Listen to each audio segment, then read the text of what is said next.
Hello, I'm Mike Bithell, and I made, well, this game, Thomas Was Alone. Thank you for buying a copy. That's very kind of you, unless you've pirated it, in which case, please go and buy a copy.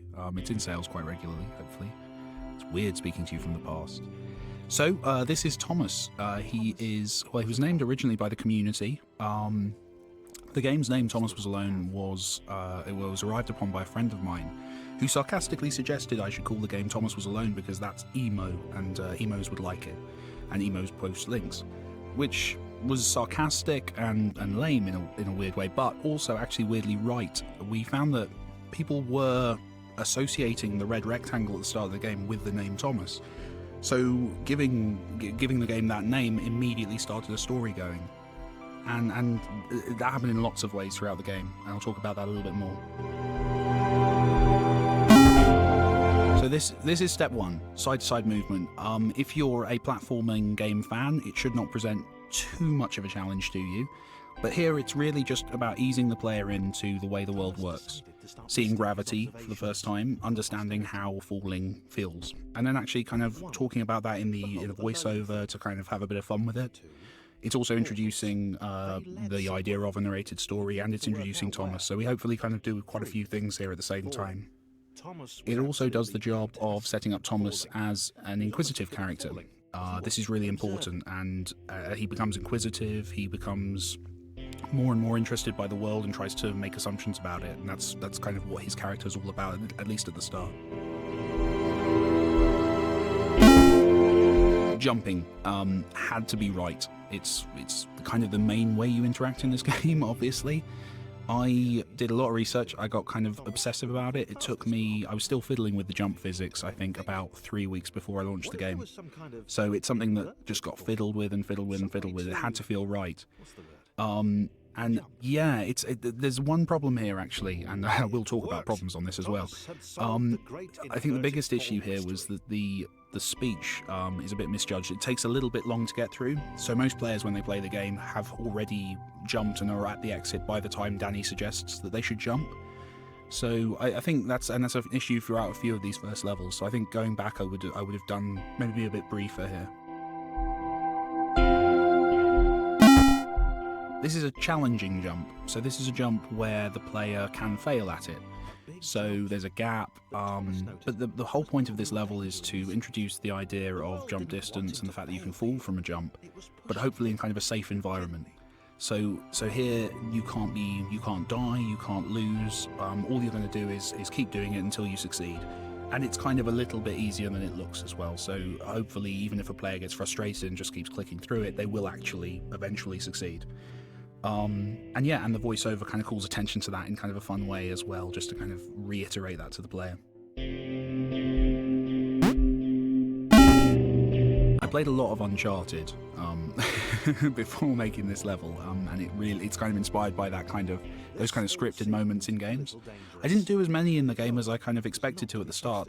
There's a few reasons for that, but I guess the main one was that once the player's kind of, gets the mechanics in a good enough way, I didn't want to completely kind of overwhelm them with stuff that wasn't as interactive. But here it's cool because it sets up failure for the first time. It sets up what failure looks like, it sets up challenge, but it's not real. So you can't fail this map unless you run backwards. If you run forwards, the columns don't fall until you've actually left them, which hopefully kind of does the job of explaining that a little bit better.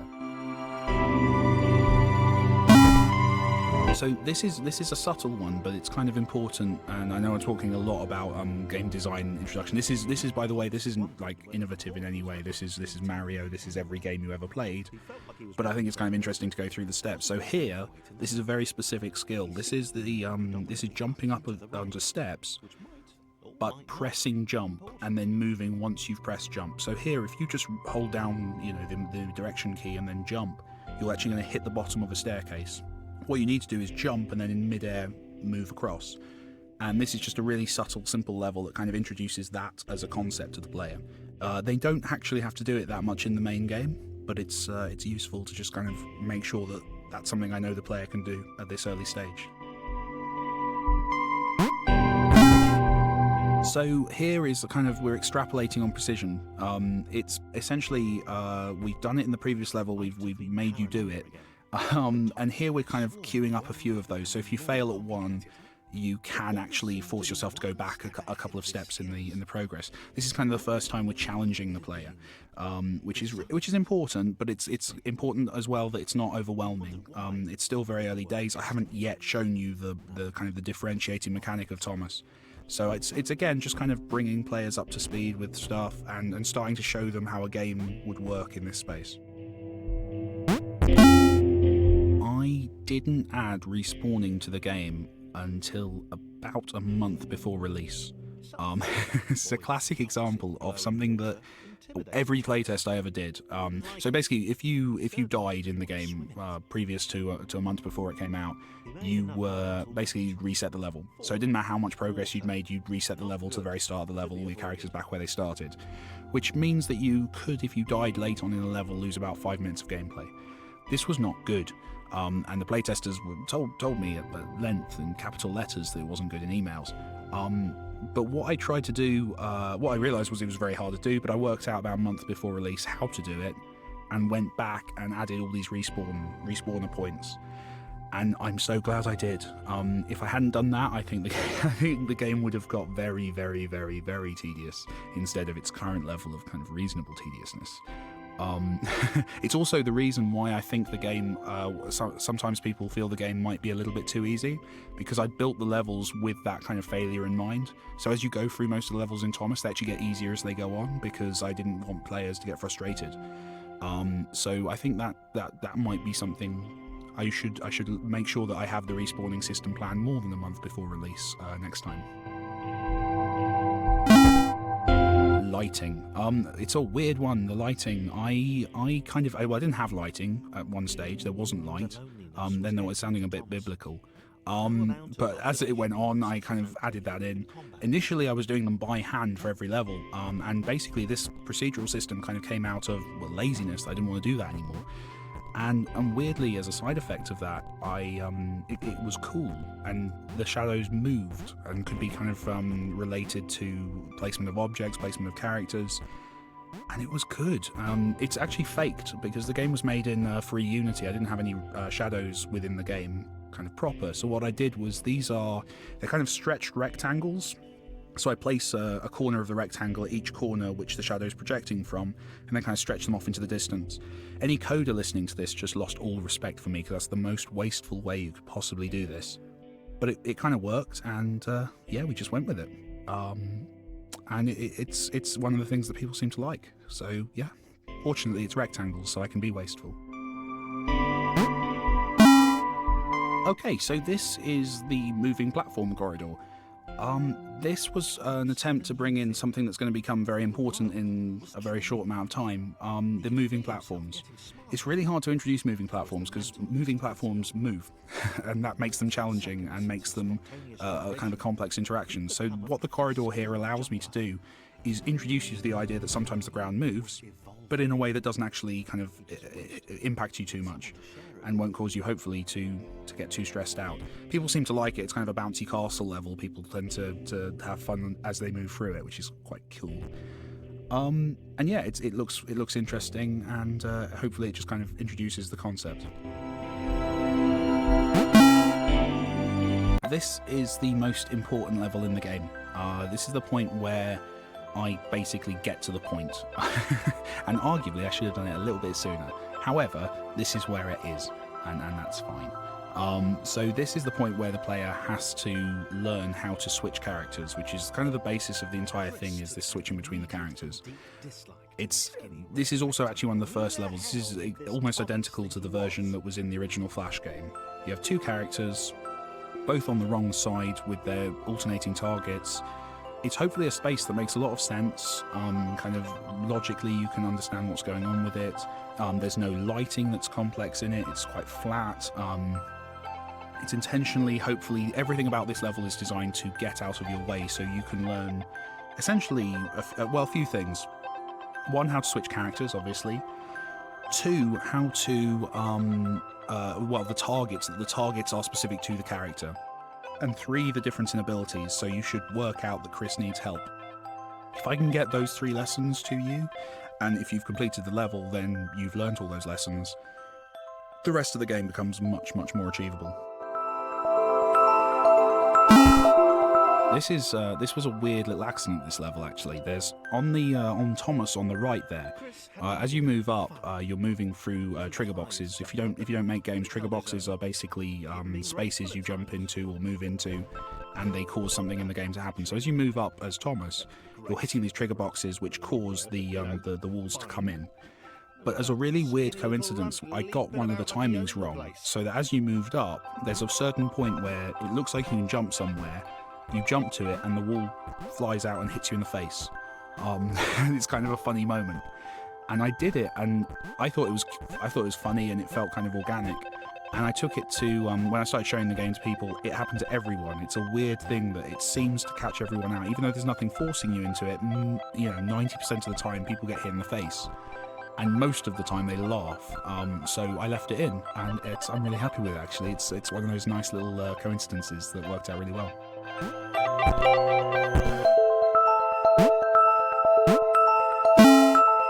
Steps. Everyone loved the steps.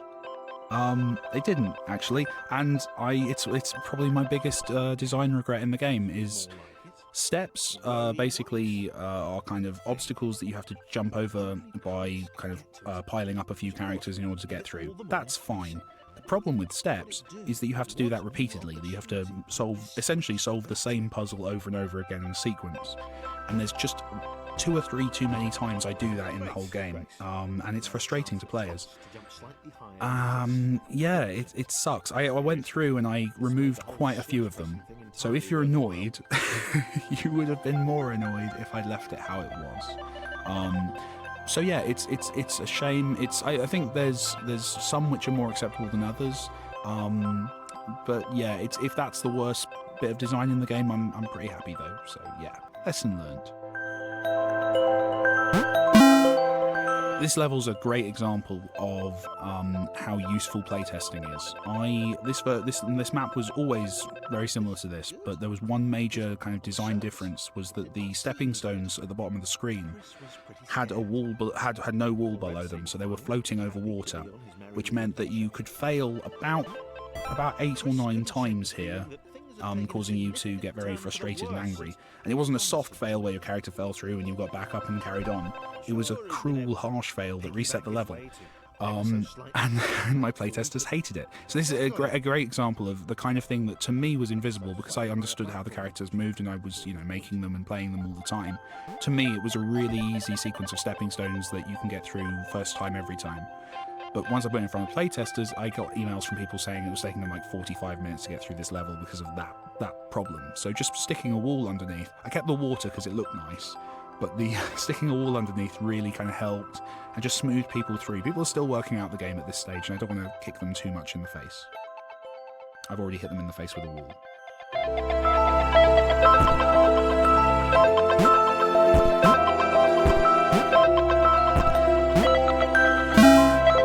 Danny really, well, I should have mentioned Danny a little bit sooner.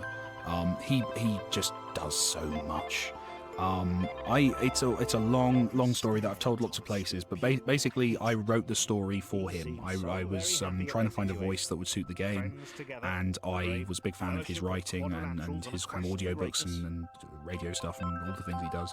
And I wrote the part kind of with his voice in mind. And then I tried to find people who could do it, and no one could do it. And then I got drunk and emailed him, and he said yes, which was a bit of a shock. So I'm really chuffed. He did an awesome job. He's been really cool with the game. He's talked about it. He's been lovely, and he's just a really nice chap. He's also really fast. I'm recording this after recording some other stuff with Danny, and he's amazingly quick at what he does. I'm doing a much worse job, and the people in the booth are getting bored, I imagine, at this point.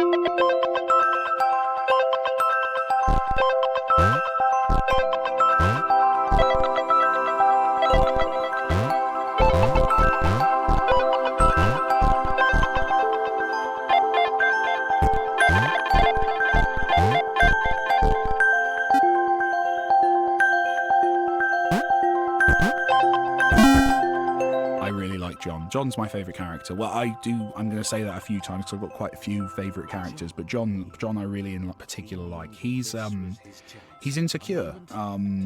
In a weird way. I'm not entirely sure why he is, but he is. And that leads him to kind of be dishonest and narcissistic, which I think a large number of creative people will associate with. I know I do. And he's so he's a really interesting character. I like the way he grows. I like that his journey as he goes on, and I like the way that his power of kind of basically being the highest jumper is usurped later on by Sarah, and what that does to his view on his situation. So he's a very cool character. This is another level actually from the original Flash game, which obviously I tweaked and kind of brought across. I really liked the idea of confined spaces as applied to this game, because with large spaces, having multiple characters with different abilities kind of hopefully feels kind of empowering, feels like you can do anything and get anywhere. Putting them into a confined space kind of becomes an interesting kind of jumble. They get in each other's way, they trip over each other. There's a nice little bit of narration here that kind of highlights that stuff. But it was just something really cool to play with. The other thing is, and I do this all over the place in this game, is I really love adding a character who has a specific ability and then not letting you use it for a little while. But specifically because I just think it builds anticipation. John can jump really high. You've seen that, and to then put him in a space where you can't play with that button is just kind of hopefully kind of intriguing and frustrating, and you want to pull through. And you're kind of with John in this level. John is angered by his situation. He just wants to be free. So hopefully kind of the player aligns at that point with John. This level exists solely to allow the player to feel their way into John. This is a chance for you to basically make him jump properly for the first time, and hopefully because of the constraints in the last level, that feels awesome. And I actually use the word awesome in the narration just to push you in case that's not how you're feeling. You should, it's a very good game. And then, so you've now got access to this awesome jump, and you can do what you feel. John decided to press the switch to let the little dots catch up with him. John cared for his new allies. You could tell from the sympathetic expression he'd practiced in the mirror all these years.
is the this is getting very self-deprecating, but I think this is the weakest level in the game.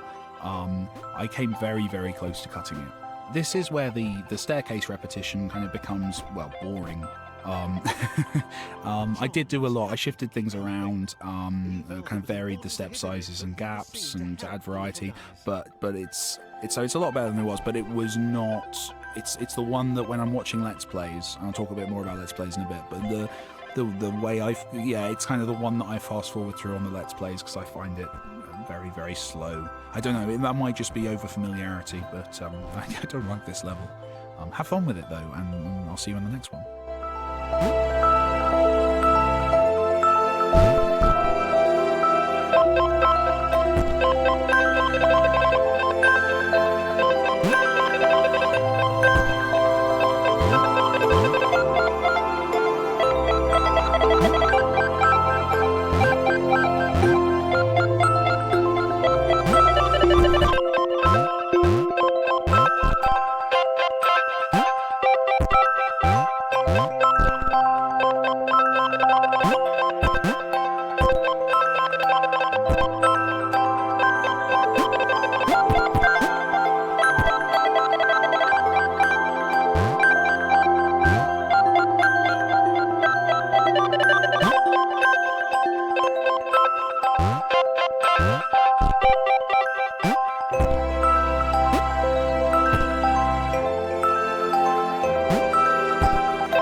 He didn't mind them so much either.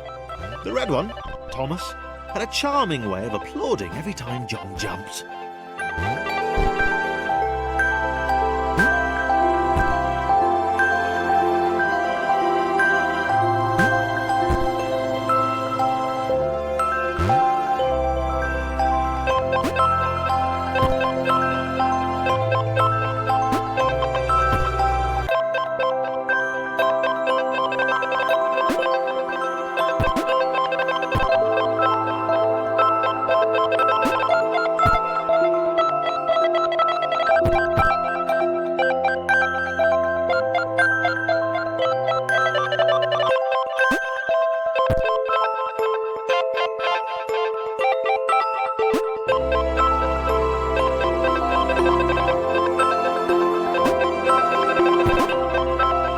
The angry orange one was less immediately likeable, but his unremitting cynicism and tutting amused John.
So this is the last. This is actually the last level of the demo.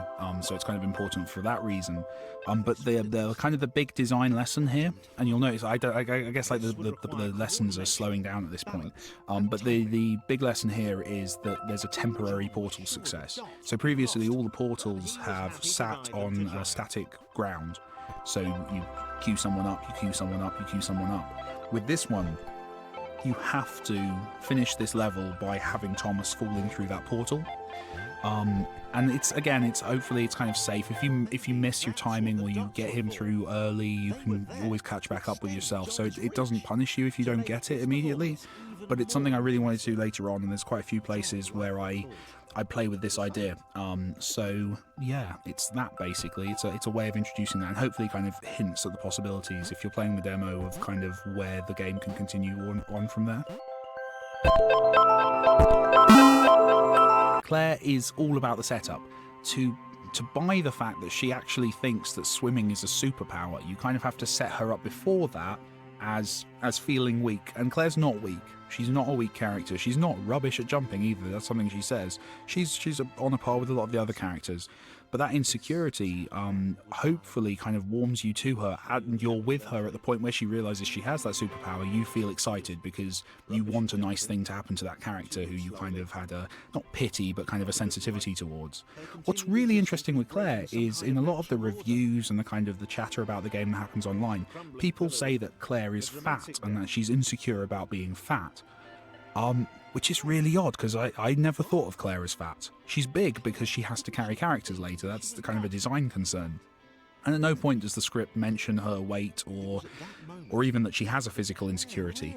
And that's kind of weird and odd, but it's also absolutely awesome, because if players are kind of coming to the game and placing these meanings on it without kind of me telling them, that's cool. It's really interesting. Whenever fan art's done, she's the big boned character, which is fascinating, and I like that players have kind of built their own little story on top of her.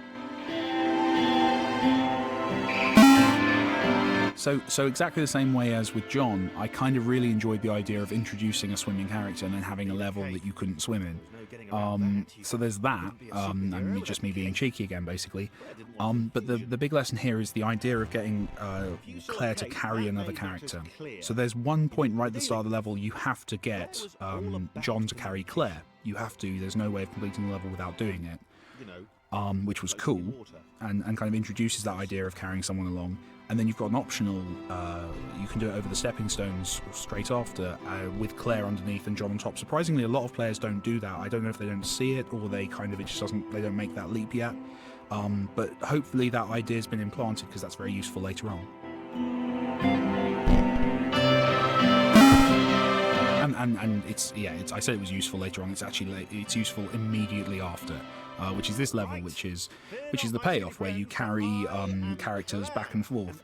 I also really like the whole the fox chicken grain logic puzzle, and it's kind of Thomas's little nod to that. It's just something that people hopefully kind of will work out and kind of start to see what Claire can do and start planning out with that ability in mind in later puzzles.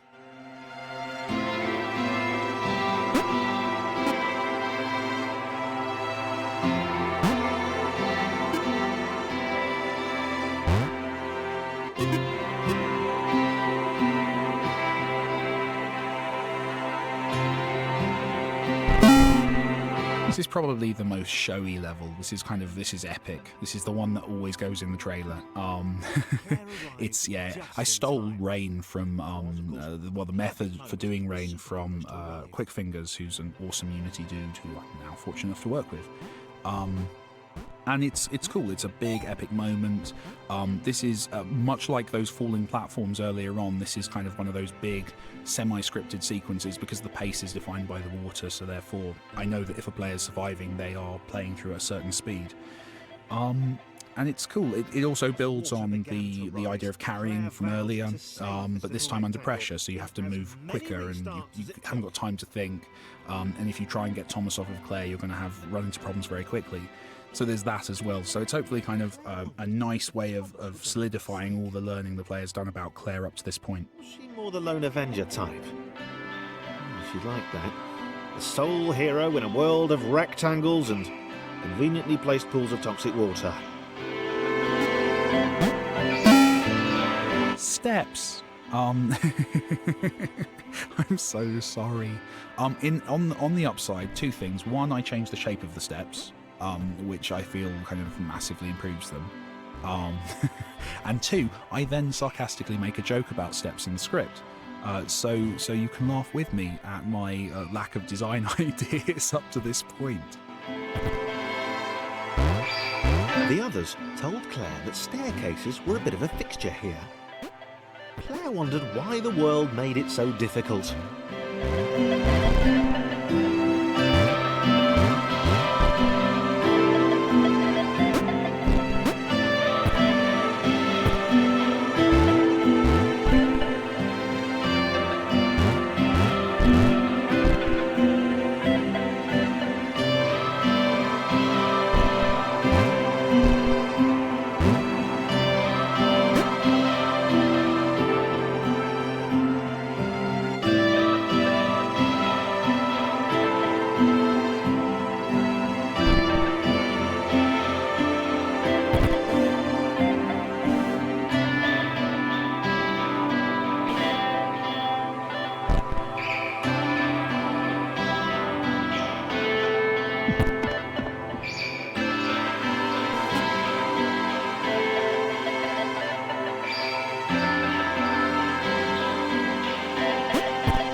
This is one of my favourite levels. What's nice about this level is it breaks the thinking and learning you've done up to this point. So up to this point, I've been teaching you that Claire is for carrying other characters. If I'd not done that, this level would be a lot easier. It's because you've been told to carry characters for every level up to this point, your automatic reaction to a body of water is to jump Claire in and pile up all your characters, and that's not the solution. I love the fact that this puzzle kind of only exists in the head of the player. And it's great watching, Let's Plays and when I was doing playtesting and taking it to events and stuff, that you actually see people performing the action you've taught them to do of getting the characters on top of Claire, and then realising that's not the solution, that the solution is much simpler than they think. And there's only a few places in the game I managed to pull that off, but I'm really, really happy with this one.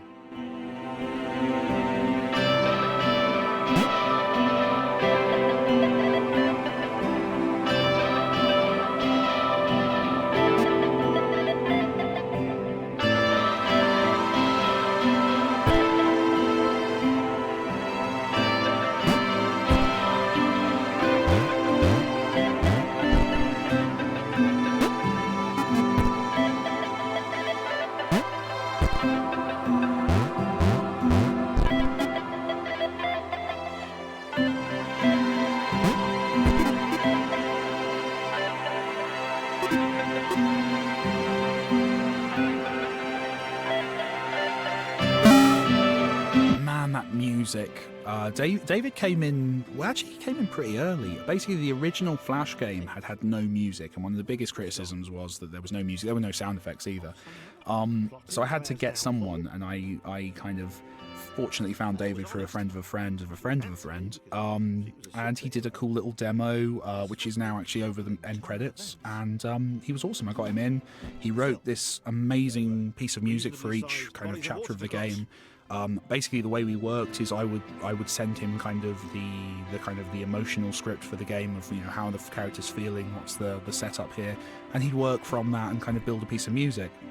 About halfway through development, I made his life a lot harder because I decided I wanted a randomized procedural system, so you'll never hear the game too obviously loop.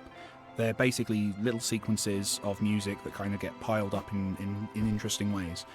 And he was really good. He was really good with that. He split up what he'd already made and made it work, and then every track from that point on used that system really, really well. So he was really adaptive, and he's awesome. And he's like 14. Well, he's not 14, but he's very young, and it frustrates me how talented he is. I had a really good time working with him. So thank you, David.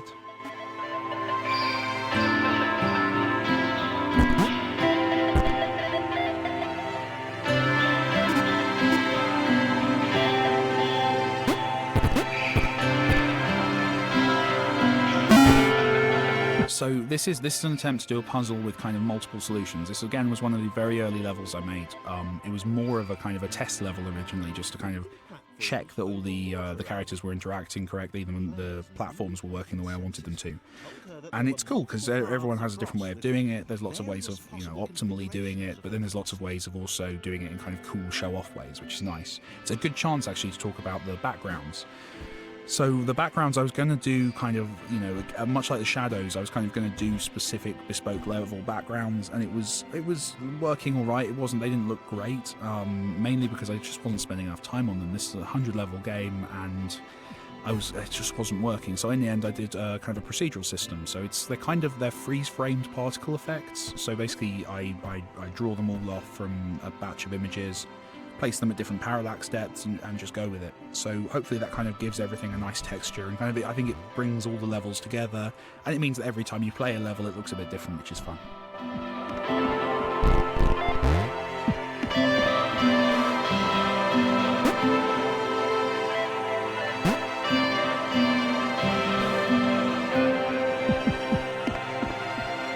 They were doing really well. Claire hoped she could get them all across. John was fully aware he could do this alone. Thomas hoped he'd never have to.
This is where I introduced spikes.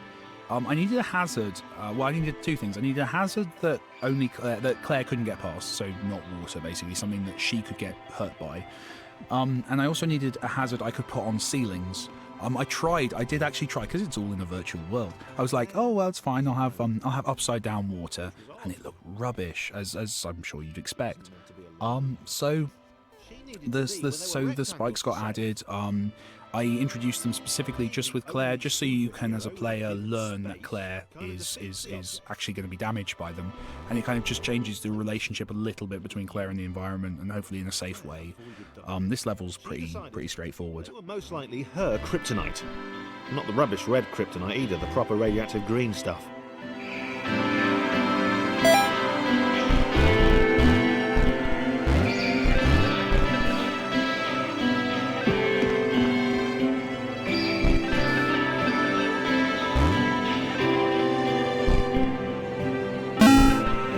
I've got two versions of the commentary for this level. The first version is that, from a narrative perspective, I needed to establish that there was an intelligence to the system you're in, that there were negative forces, and I needed to disrupt the flow of play in order to make you aware that that was there.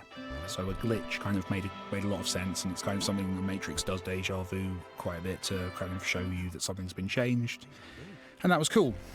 The other version, and the more honest version, was that I had a very near deadline in order to take the game to a festival, and I had to have another level. I don't know why I'd set myself for an actual kind of level count. No one was judging me or questioning me. 29 levels would have been just as good as 30 levels, but I did, and this was a nice way of reusing that map. Once I'd made it, I kind of assumed I'd always remove it, but once I'd made it, I actually thought this was quite cool, and there's a few little tweaks. So the moving platform moves a little bit faster, and obviously Thomas is there. So I kind of liked actually reusing the same space with different characters as kind of a way of twisting a puzzle. I didn't want to do it too many times in the game, because I figured, people would just feel I was being a bit cheeky and not making enough content. But it was a nice thing to just do once and to just see how that mixed things up.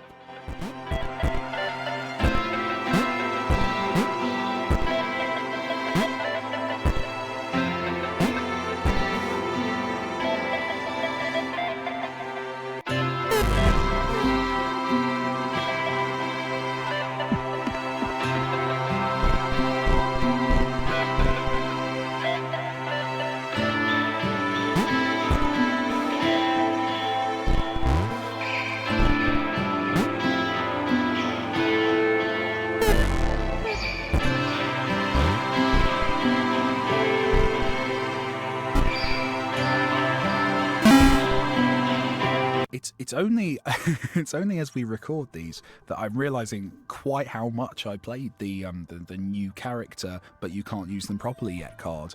I do it all over the place. So in this moment, this is obviously Laura is introduced and deliberately separated out from Chris. It's nice because it lets us kind of learn who Laura is before we start interacting with her, and kind of it gives some context to what the interaction that she has with the characters later. So that's hopefully quite fun. I do this far too much, and I need to not do this in future projects. Not as much. Hang out. As long as he didn't find out what she could do, which would never happen so long as they stayed separate. Pixel clouds were something I worked on early on. It was one of those weird ones where I had the idea for it kind of art-wise before I actually kind of worked out how to use them in the game itself. So I thought it would be cool to have these big swirling kind of pixel shapes.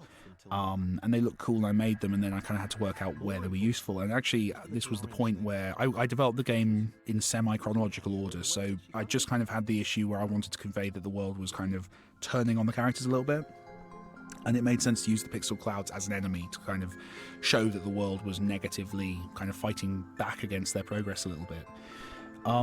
And here it's a build-up, so the whole purpose of these levels is to kind of just slowly introduce the pixel cloud, kind of make the player more and more aware that they're a threat, and their relationship changes. So right now they're just watching, they're just there every now and again, they're glimpses, and they become more important as the game goes on. Okay, so this level is, again, it was a kind of a test level that I made that kind of later became something that was actually really useful and interesting in the game.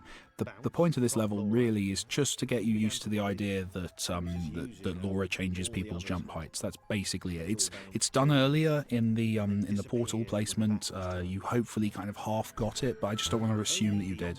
So here you have to actually kind of work out that bouncing actually kind of helps you progress. It's nice, it kind of gets you to learn it, it's safe, there's no threats, and yeah, it's cool. I liked it, I thought it was nice. I also didn't realise actually at the point where I was making this level that Laura and Chris were a perfect match, and I kind of played with that a bit more as it went on. I struggled to work out different puzzles involving Laura, because basically she makes things jump higher. That's a limited kind of scope, and one of the very kind of the cool ideas I had, I think, with Laura was specifically to keep her separate from the play space, so she couldn't interact directly with characters, but to have enough of her kind of poke out of a wall or be available to the other players that they could interact and get a benefit from her. And it allowed me to do things like this level where you have kind of an indirect relationship spatially with between the two characters. And I really like it, actually. I think it's kind of interesting. I'd have liked to have done a few more of these.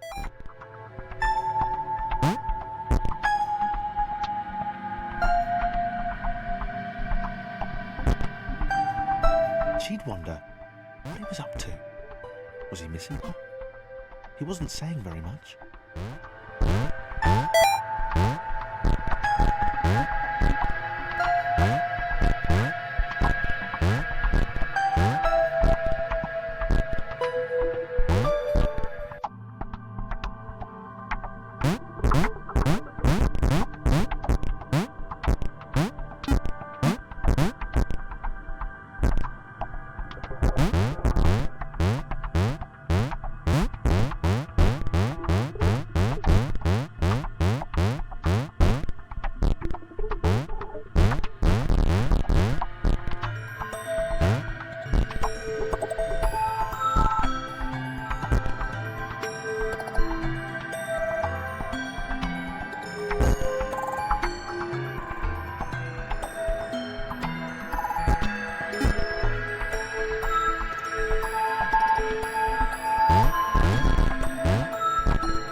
So this is the first time that a cloud has actually appeared in the play space. It's impossible for you to actually interact with them because it flies away so quickly.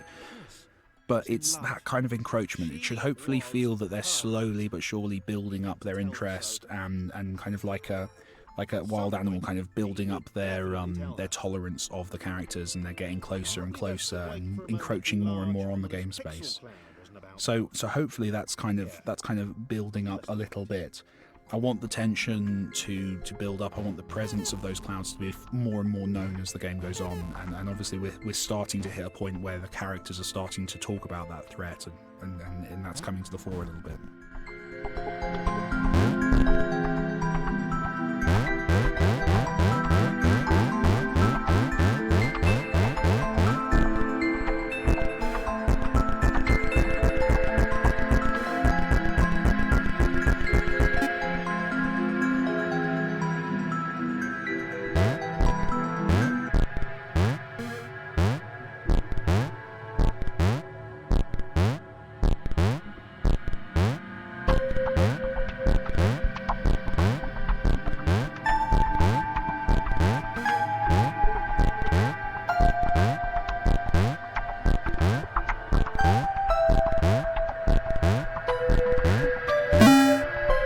Chris and Laura falling in love was not actually part of the original, the structure I laid out online. I actually put up the entire kind of narrative arc of the game online like a year ago.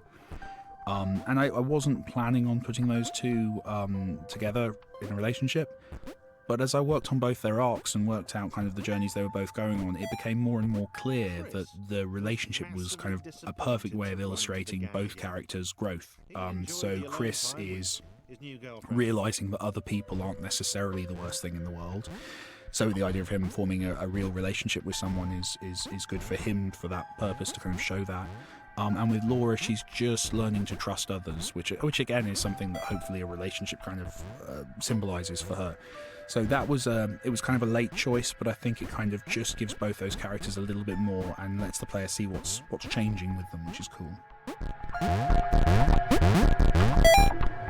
Was it too early to refer to Laura as his girlfriend? Only if I say it out loud, he told himself. He didn't want to scare her off.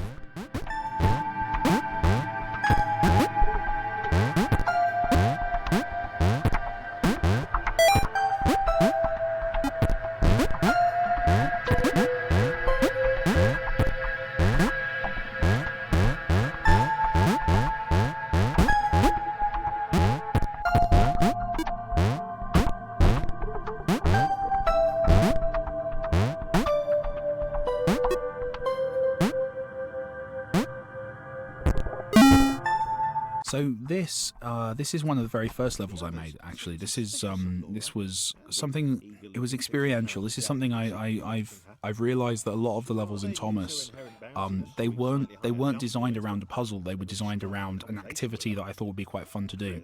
So here, for example, this is about kind of getting a sequence of bounces working and how that feels to the player, and having those little constraints on what you can do. It feels fun bouncing up, just managing to hit each of those buttons. The height of the ceiling is kind of hopefully perfectly judged so that it just feels nice. And it's cool, and I never really thought of it from a story perspective, but I thought the design was cool. What's really, really cool is as I start to watch more and more Let's Plays, and I watch every Let's Play. If you put a Let's Play of the game up, I've watched it at some point, much to the annoyance of my girlfriend. And one thing that's happened in a few Let's Plays is people see a story in this moment. They see, because Chris is separated out and John and Laura are hanging out, they see that as a moment where Chris is jealous, which is really interesting, because it's, again, not something I'd thought of, much like the Claire obesity issue. That sounds like a great movie. That could be a good thriller, the Claire obesity issue. Sorry, I'm going off topic. So it's nice that people kind of saw a relationship forming, and they saw a meaning to the layout of the geometry in this level, which is cool, and kind of I think it means people were actually getting into the characters, which is really cool, really nice. So a lot like some of the other levels earlier on, this is a point where hopefully the player can kind of work out their own solutions to puzzles. They've got kind of an environment that goes through a loop, and they can kind of work out the way they want to approach it, and there's lots of different ways of doing it. The other big thing that's introduced here, I think, is the dotted lines. I think this is the first time you've seen them. The dotted lines were a problem that didn't really come up until this level, which was the idea of objects moving through barriers to the player. It's something that I hadn't really considered, and I'd not done earlier, and I didn't like the idea of them just moving through each other, because, I mean, that would work, but technically, but it wouldn't look right. It would look odd that a wall went into another wall. So I wanted something that kind of made a bit more logical sense.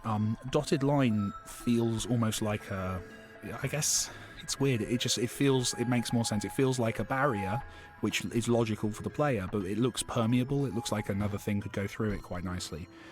So I'm really happy with that solution. It kind of didn't break the minimalism. It kind of felt logical.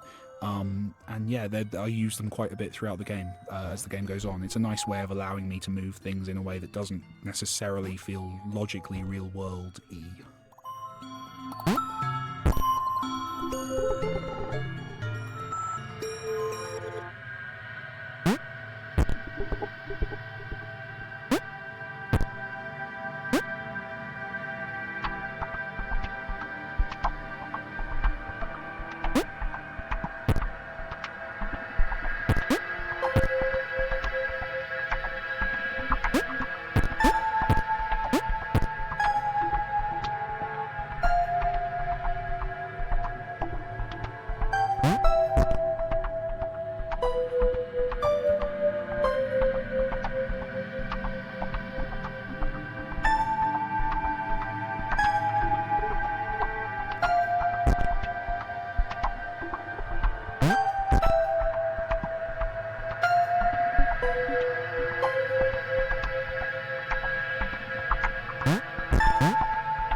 Rude.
This is another revisit of an earlier level. So this is the idea of water rising. The difference here is there's way more characters, and you get to choose the tempo, and I like that. It feels like you're in more control, but also what it really does is it mixes up that tempo. So there are these slow moments where you're planning out how to hit the button, and then these kind of panicked moments where you've got to get the character back, otherwise they're going to drown. And I like that. This level of all the levels, this is the one where there's a nice kind of variation in the way the player plays and the way they emotionally react to it. So yeah, I like this level. It's cool. Laura liked her new gang. She liked Chris. She liked having friends. These ones seem to be sticking around too. Not like those losers from before.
This is the Panic Room, is what I think the file's called.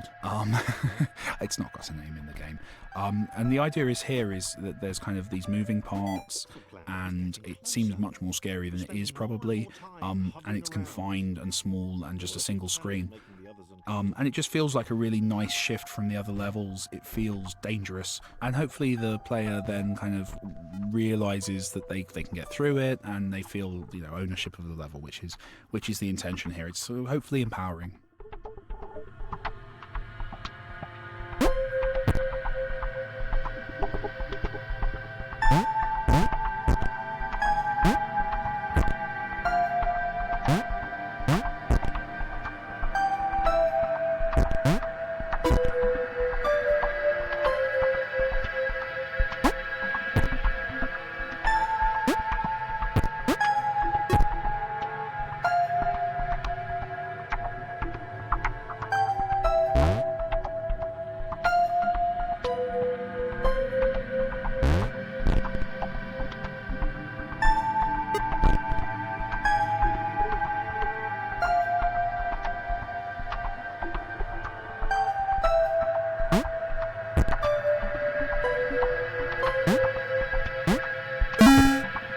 As the fifth chapter of the game focuses on the characters kind of being removed one by one, the important thing here was to make sure the game stayed fun and didn't feel like a stretch. We weren't adding any more characters, for example. So this is where I kind of start to play a bit more with the environmental stuff, and I start to try and think about some different combinations of the characters and situations to put them in. The coloured switches, this is the first time they're in the game, I believe. They are there, well, they're there for a lot of reasons. To be honest, they're partly there just for me to cover myself. They allow me to lock off areas and make it so that one character can get somewhere but a second character can't. It's cool from that respect, because it makes puzzle design a little bit easier. And then there's hopefully a few places where that actually kind of serves the player and feels kind of nice and dramatic and more puzzling, essentially. It's a way of managing space to make some new puzzles. This is, much like everywhere else where I've added a new mechanic, again, a safe place.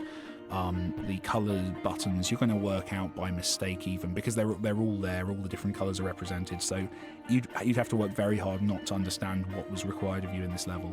It's hopefully a nice way of introducing that, and also kind of getting us started for the kind of the 10 levels where everything goes a little bit wrong.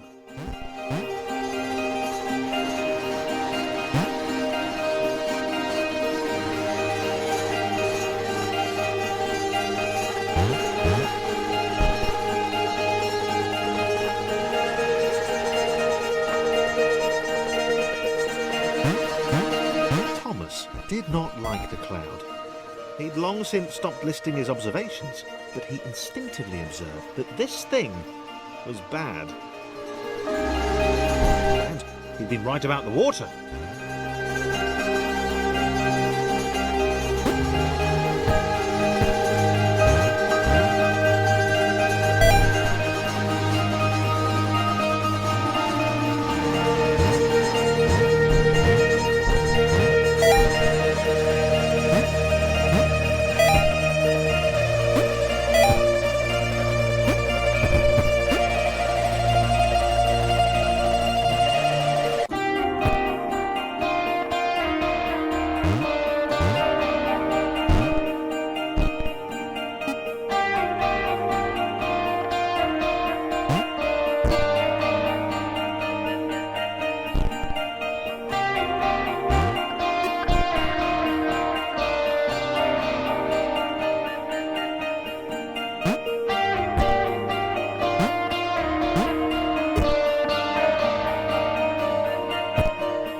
The idea, and I do it quite a few times in the next few levels, of environments that are more mechanical, so they shift shape, you press buttons in order to tweak the world around you. It's something I love in quite a few games, and it felt like a nice way of keeping things interesting without having to introduce new characters, as I said before.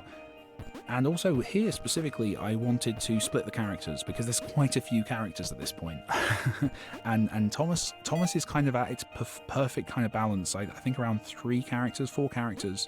So these kind of places where there's way more than that, it felt like they needed to be split into 2 groups, just to hopefully to keep the game a bit more fun and those relationships a bit more understandable by the player. So that's what this level is basically splitting those out, and hopefully the effect that you have in one area with one group of characters affects the other, and vice versa a few times, which is hopefully fun.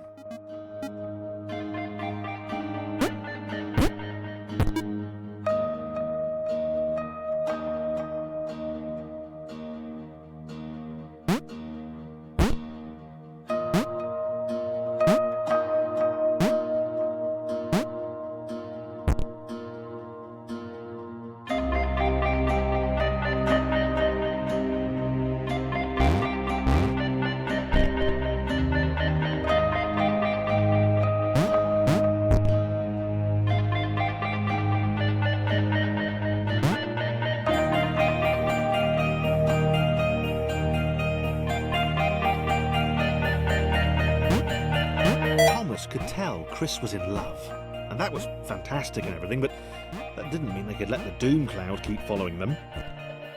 Thomas was going to put his foot down once they got to the next level.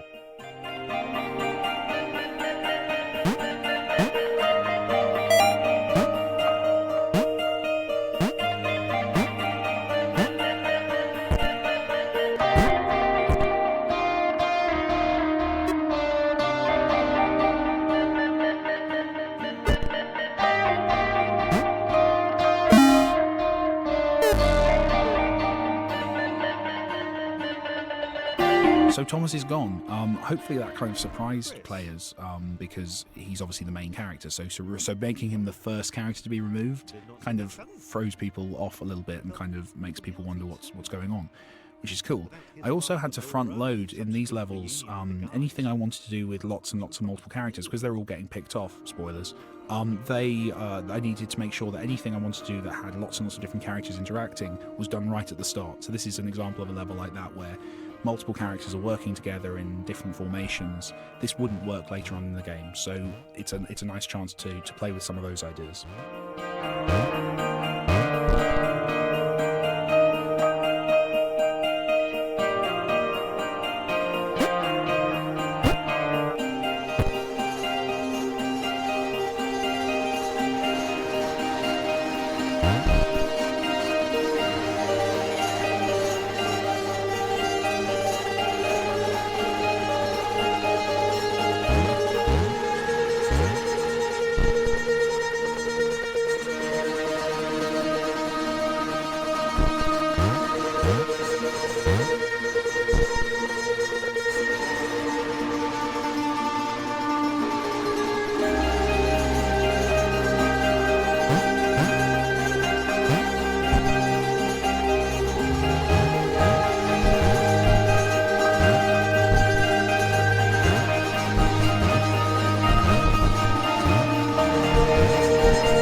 Thematically, Chris had to be taken by the Pixel Cloud on his own. He's going to grow and learn and be a lovely human being eventually. But for now, I kind of felt like it was important that he was still not quite there. He wasn't quite with the others, and he kind of was distant. And I kind of wanted that to be kind of symbolized, I guess, symbolized by the way he goes in the end. And that's cool. And then obviously around that came this awesome idea. I'm doing a lot of very arrogant statements during this particular piece of commentary. The rest of it's all very humble. The idea of him kind of falling through that environment is hopefully quite fun. That's what's cool about Thomas, because the world's so abstracted. I'm kind of free to just do silly stuff that doesn't make a lot of sense. Why would he fall? Who would make a room this shape? Why doesn't he die horribly when he lands? All these kind of questions. But in Thomas, it kind of makes sense, and it means I can do something cool. I had to do a little bit of technical tweaking just to get the gravity and the kind of the camera working for this specific level, but hopefully it feels like a fun change of pace and kind of breaks up these levels a bit. It's also kind of sad.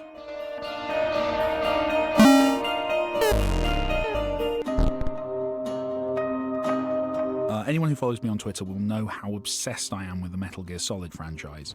And one thing I love, tiny little moment, is in Metal Gear Solid 2, on the tanker, there's a moment where you come up to a corner and you see a guard's shadow, and it tells you that a guard's around that corner.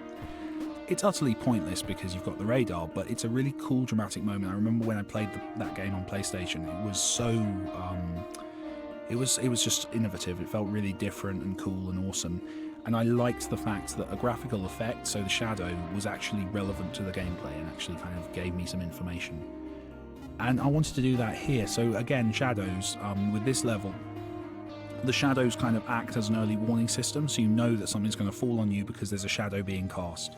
There's no other point in the game where that relationship is quite so specific, but I love it here. I think it works really nicely, and I'm really chuffed with how it came out.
So I only had like one opportunity left to do a character ordering kind of puzzle with this and the bouncing before Laura's taken. So I kind of, with this one here, it's interesting. It's kind of, hopefully the geometry kind of misleads the player, and you see a lot of people kind of working on a few different possible solutions before they work out the correct puzzle solution here, which is kind of exactly what I wanted. It kind of hopefully kind of messes players thinking up a little bit. And it's cool, and I think it works pretty well.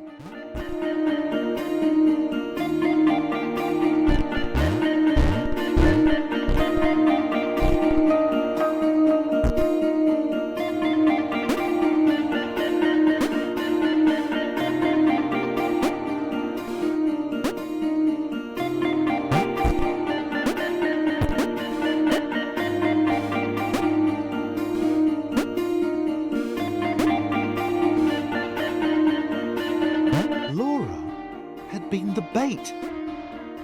She had a hunch that she wasn't needed anymore.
I like the pairing of John and Claire. There's something quite nice because both of them are awesome and epic in their own fields.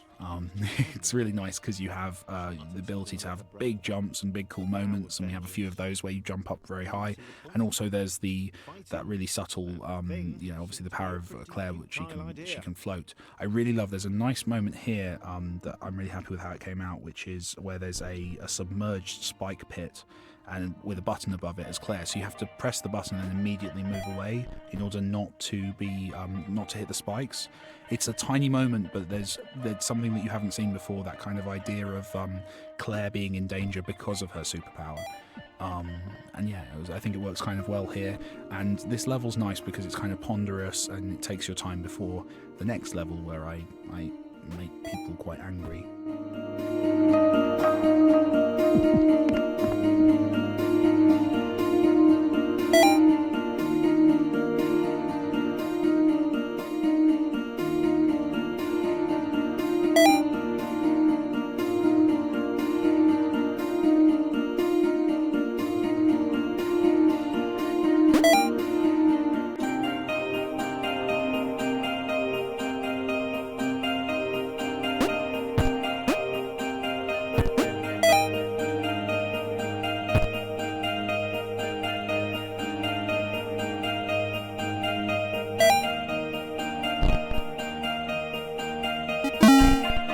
There's not many timed challenges in this game, or levels with a kind of a cut-off point, or anything really that kind of forces them to be fast. This is one of them. It was a real challenge. It's a struggle for a lot of players because players try and do it at the same time with both characters, which is very, very nearly impossible. What you need to do is separate them out. And there's a problem here, I think, in terms of communication, that the player doesn't necessarily understand that they should do that, and will therefore become more and more frustrated repeating the same solution. So yeah, I'm not sure time puzzles are the best idea in this game, but it works and it feels dramatic, and it's visually very cool levels. So I think it does a lot of things right, but maybe the timed element could have been rethought.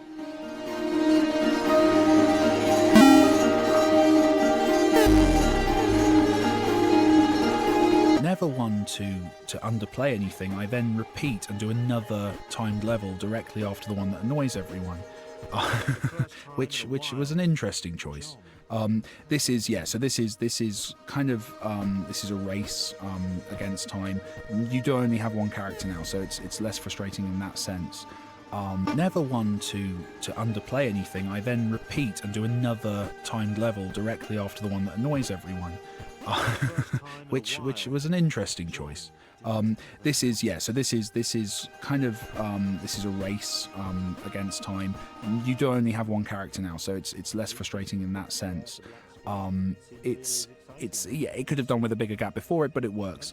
This also kind of emphasizes John's loneliness and the fact that he's never one to underplay anything. I then repeat and do another timed level directly after the one that annoys everyone, which was an interesting choice. This is kind of this is a race against time. You do only have one character now, so it's less frustrating in that sense. It could have done with a bigger gap before it, but it works.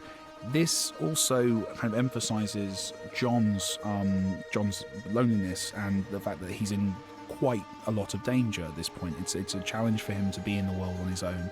He's gotten used to people. He's gotten used to those little dots that seem so lame at the start.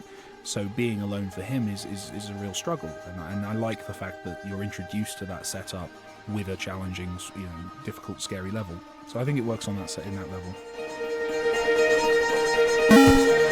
And this is the final moment of that kind of trifecta of mean levels. This one actually was designed to be frustrating, so I don't feel too bad about this one.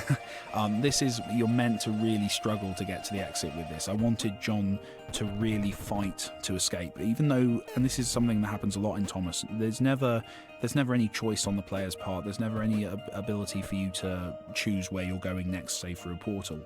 I really liked the idea of creating an emulation of that kind of relationship with the environment. So the idea that John's racing to get away.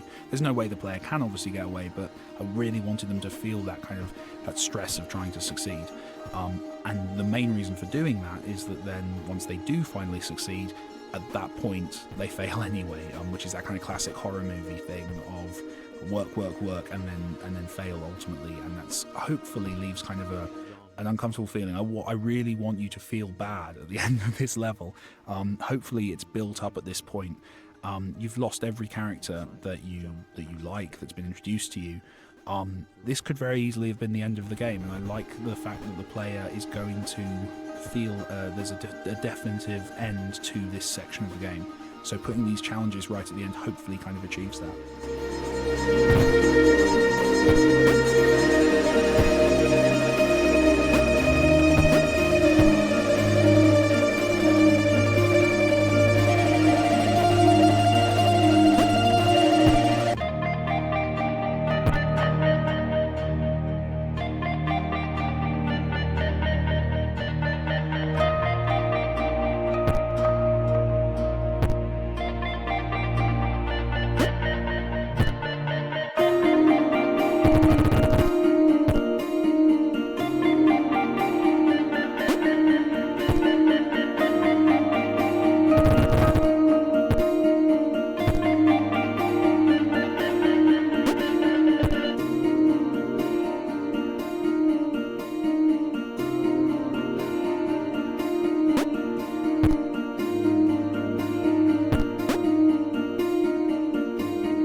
This is James. He's another one of my favourite characters.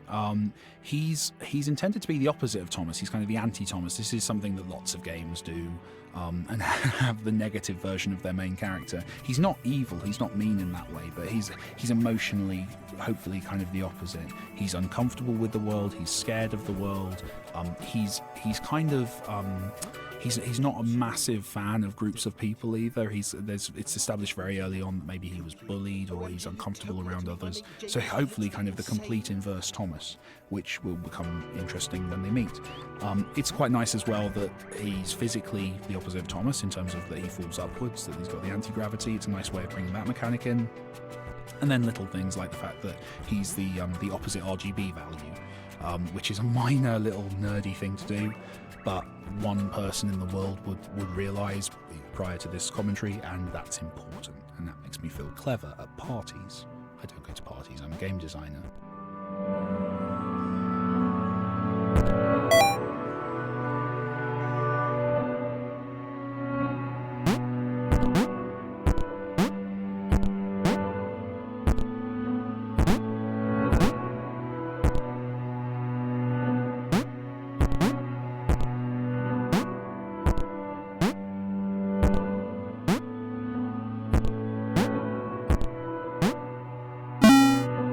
All the characters are different in this game, and that's obviously from a gameplay point of view, that's sort of the point, that they're different. And I like that different characters react to that difference differently. So Laura finds it hard to trust people because she feels she's being used because she's different. John is proud of his difference and feels much better than everyone else. Claire, her self-esteem is boosted by her difference. She feels she's a superhero, which is cool. And with James, I really wanted him to have a different reaction to his differentness. He feels different in a way that's uncomfortable. He feels that he's weird and odd and strange, and that makes him uncomfortable around people, and that's a valid response to feeling different, and it's one that you see a lot in the real world. And I kind of wanted to play with that kind of negative side of it, and that's what James is James is defined by that difference. He entirely bases his view of himself on the fact that he's the odd one out, and that's not what's nice about the anti-gravity power, is that does make him the odd one out. It's not a variation in jumping, which is what most of the other abilities are. It's a complete inversion, literally, and that's cool. I really wanted to start building in more complex environment interactions. At the moment, up to this point, you did something in the world and you were immediately saw the kind of the output, the payoff of that. With this stuff, this is more indirect, so this is you're getting knocked by one thing into another thing, which is dangerous. So it's a nice little, two-step interaction, which feels good and hopefully varies things up. Also, here the player's still disoriented. Players don't get used to the gravity when it's anti-gravity quite as fast as before. Also, obviously, they've played the game up to this point, so they're still in that original mode.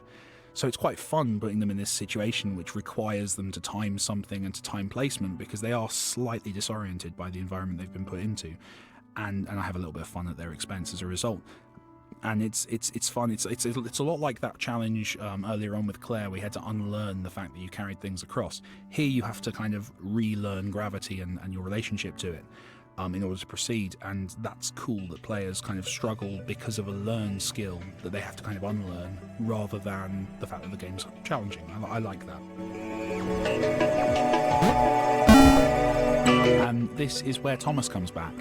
I really ummed and ahed about how long I was going to leave it before you saw one of the original characters again. I was kind of worried that I wanted the loss to set in. I wanted the player to feel they missed those characters, but at the same time I kind of had to get it going again. And I didn't want to introduce these other world characters quite too quickly. I wanted to save Sarah, for example, for later. So bringing in Thomas at this point felt right. It kind of felt like the logical time. James has been established. The players got used to the fact that those characters are gone. So Thomas is a surprise. Here, I keep them separated, but it's for a slightly different reason than before. It's not to limit the player or make them feel constrained so that the later kind of access to the characters is more fun. It's mainly to introduce anti-gravity and gravity simultaneously. In most games, when you change gravity, the gravity change is either directed by the player at a thing they want to change the gravity of, or it's universal, so everything falls upwards. So there's a chance that players at this point in the game, because they've only seen James on the screen and he's new, they don't make the leap that James has different gravity to everyone else. They might just assume this is an anti-gravity world. So having Thomas separated off with the correct gravity in a way that they can see just kind of hopefully explains James's power in a way that they might have missed. I just wanted to do that very quickly before they move on to actually trying to make these characters interact.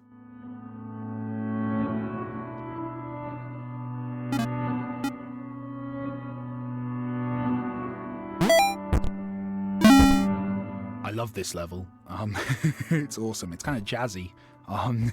It's a playful environment. The aim here was to get things moving around, get blocks moving in quite a fun, silly way, and change the environment in a way that's not been done before. Kind of these constant tweaks and fiddles to make everything feel odd and changing, and then actually have Thomas and James kind of interacting in that space in hopefully kind of a fun way that you can kind of start to think about some of the possibilities in terms of how you can use them together.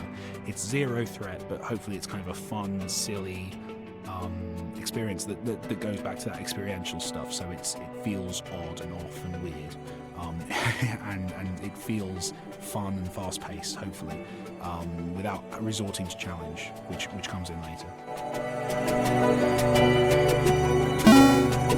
So this is the first time the player has to use these two characters together in a puzzle. It's actually quite a long way into this chapter before you're required to do that. This is the first time. And you use them to stepping stone each other. Part of the reason for doing this is actually to begin the player's journey towards a much more complex mechanic, which is the idea of having the two characters standing on top of each other and basically negating each other's gravity, which is something that they come to later. There's quite a few levels where I kind of create these situations where you either half do it, i.e. a stepping stone, or you might accidentally do it, which is hopefully going to happen a few times. Players are going to accidentally find themselves floating in space, and it's nice because I see a lot of Let's Plays or YouTube comments where people are like, "Oh, I totally broke this level by getting the fact that you could do that on top of each other, these two characters on top of each other, way earlier than the designer intended." I always intended you to work it out, and I intended for you to feel clever when you did. Sorry to burst your bubble, you're a lovely person, and I'm sure you're very, very good at computer games. But that's the intention, is hopefully that these two characters being put in this situation will kind of guide you on your own to find what is probably the most complex concept to grasp in the game. So this is another indirect level. This is a level where the two characters are not kind of directly interacting with each other.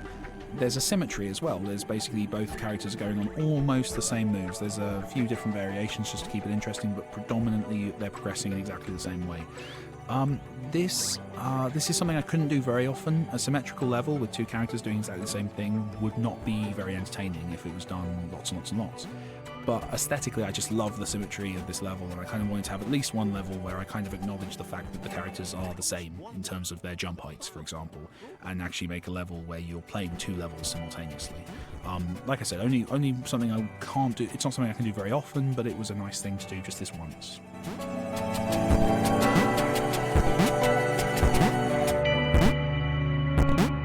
This was working. James and Thomas working together could get anywhere. James didn't seem to understand the immense ability he possessed.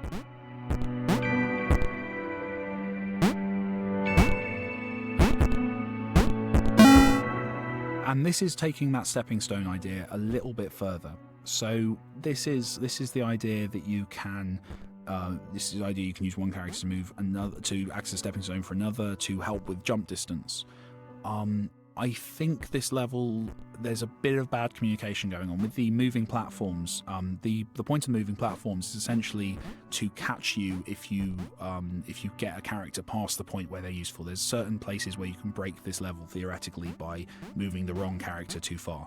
And those moving platforms are kind of a way of backing out of that so you can get back into the game without dying.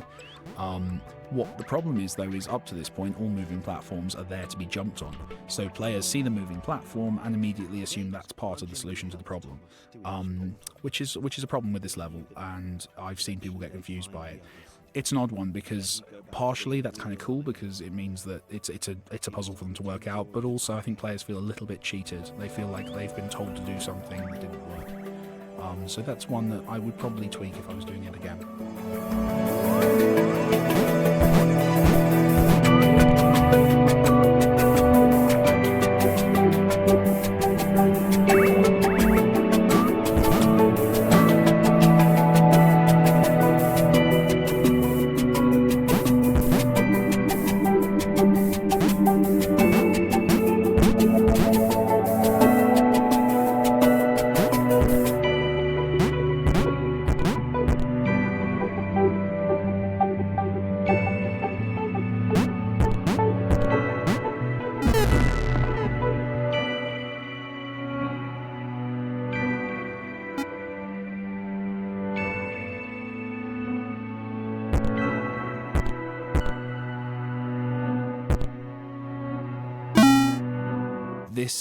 This is a death tunnel, according to the file name.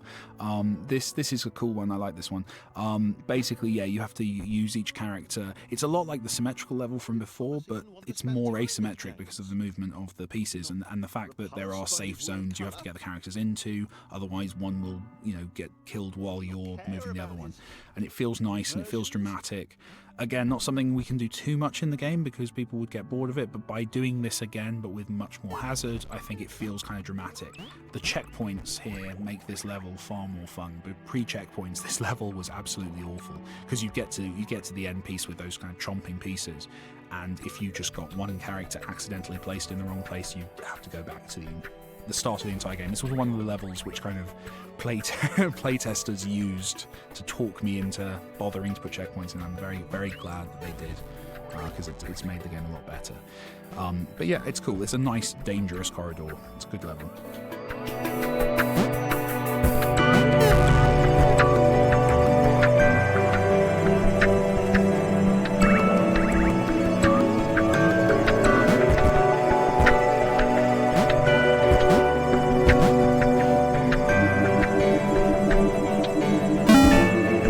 This is the payoff. So this is the moment where all of that stepping stone stuff is actually used for a mechanic. So you have to float the two characters on top of each other through an environment. Hopefully by this point you've already worked this out for yourself. I actually chickened out a little bit, so I spawned the characters in the position of being on top of each other, which was a bit of a wimpy move on my part. If you mess that up though, if you break it, if you immediately change your position, that stone, that notch on the side is there to kind of help you back in. But yeah, it's hopefully it's a culmination. It's the point where the player feels they've beaten the game. They've worked something out a bit quicker than the game was willing to show them, which I don't know how often that works, but it feels like the right time to introduce this mechanic in terms of actually having to force the player to do it. And yeah, it's interesting. The gravity thing started off as a bug. It started off that basically the two characters, because obviously on paper I was like, oh, Thomas would be cool if he could jump, and it would be cool if there was another character that jumped the wrong way, the anti-gravity thing. But I never actually worked out what would happen if the two landed on top of each other, and it was only then when I got these characters into the game and put them together, I jumped them on top of each other and realised that they cancel each other out. It was very buggy, I had to tweak a few things, but it was really interesting, and it made complete sense in a really weird kind of game logic-y way, which I liked. So I went with it. And I think it's fun. I think it kind of defines these levels quite nicely. I love double jumping in games. It feels nice. It adds a kind of a tactical choice element to jumping, which is quite cool. And that's why Sarah's in the game. I wanted to get one of them in. She also kind of kicks up the tempo. She's there to introduce a new mechanic, which changes the way the game's played. But also from a story point of view, she kind of is the reason that everything gets pushed towards the climax it does. That she's basically there as an agent, pushing the story forward, setting up the goals of the characters from that point on. And she's also epic.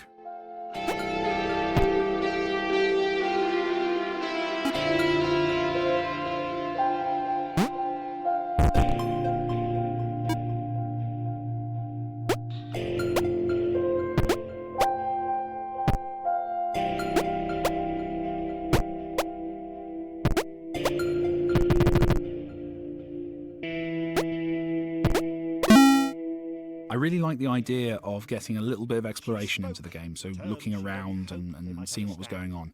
Obviously, that's kind of hard to do in a puzzle platformer without the player kind of feeling like they've missed the point or got lost. And the idea of hunting for things became cool, and I had these switches, so I thought, okay, I'll make a level where you move around, hunting down the switches and jumping on them in order to progress. And I made this level, but the problem is with the playtesters, they got lost. They got confused as to where they were meant to be going, what they were meant to be doing, and it frustrated people. And it didn't feel like a puzzle or a game level because it was so unguided and it just felt boring. The kind of the spotlight was a weird side effect. I'd made spotlights for another part of the game and then decided they weren't quite working and removed them. And this was a perfect opportunity to find a new use for a spotlight. So it's kind of moving around. At the start of the level, it feels like an aesthetic thing, and you look around. And then once you realise it's tied into where the switches are, it becomes a waypoint system kind of for that one level, just something to point you towards where you should be going. And you're still exploring a bit because you're working out your path to where you're trying to go to. There's a point where a switch appears on the bottom of the platform when you expect it to be on the top, things like that. But it kind of just guides the experience in a nice way.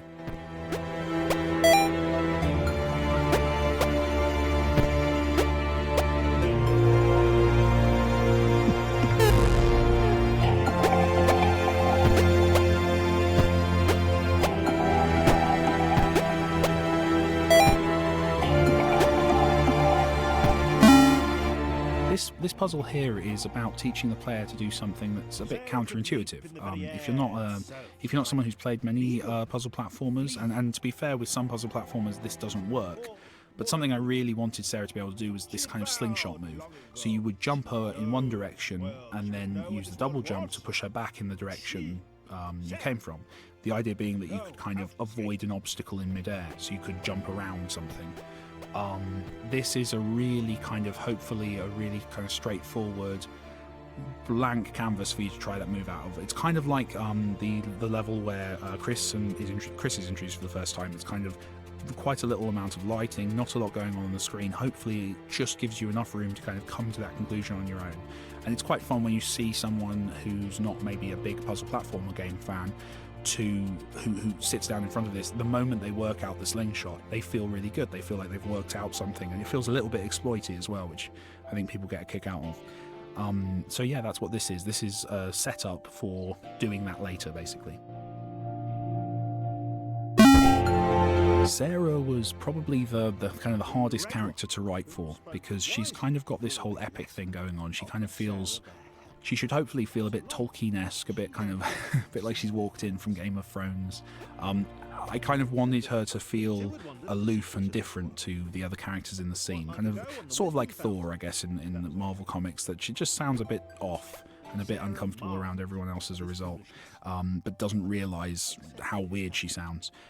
Getting that right was really hard, making it so that didn't seem weird, or getting unintentional laughs from it was odd. I think most of the time we stay on just the right side, but it was a challenge, and it kind of distances her, which I quite like. I quite like that she feels kind of separate from the group, and I think a lot of that's achieved by the writing and by the way Danny performed the part.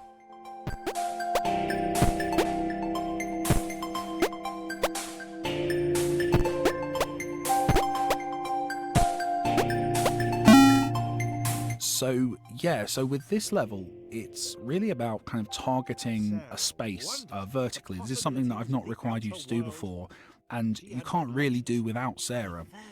There's a gap that you have to get through, which if you get it slightly wrong in either direction, you'll die. And it forces you to really think spatially about where that jump's placed, where you use that second jump in order to keep yourself out of harm's way. It's teaching the player to finesse. Hopefully, it's teaching them to play Sarah in a way that they actually think about where they're going, and they use that space and use the character's ability to get the perfect jump, to specifically achieve an objective. I don't force it on the player often, and when I do, I try and do it in a very simple space like this. But it's quite fun. It feels good to the player because you do it well and you feel good. This is a weird one. This level is an excellent example of something very odd that happens. I've talked to other indies, and it happens to most indies. When you're working in a studio, you're sat in a professional environment, an office, surrounded by pros, and you get the job done, and maybe you listen to music, but you just kind of get on with it. With Thomas, I built it at home, and I was sat next to my television at home on my computer, and I like background noise, so I put films on. And weirdly, this specific level I made while watching some obscure old Robert Downey Jr. movie.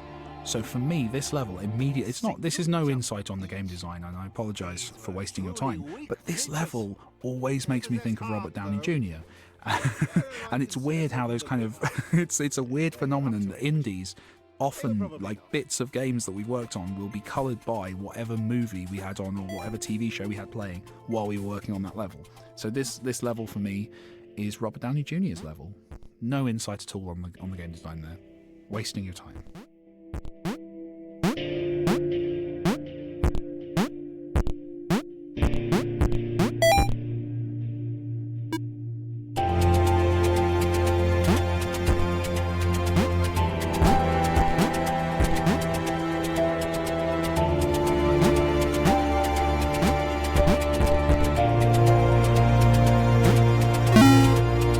So this is kind of the place where that balancing two characters on top of each other mechanic kind of gets made more complex. So you have a third character in it that you have to kind of factor in your choices, and you have to kind of carry one character across, switch, and take the other one back. You also can die to get the achievement there in the bottom corner, but it's really about just extrapolating on that concept that you learnt and mastered earlier, and just taking it off in a different direction, and this time with Sarah to make that a bit more interesting.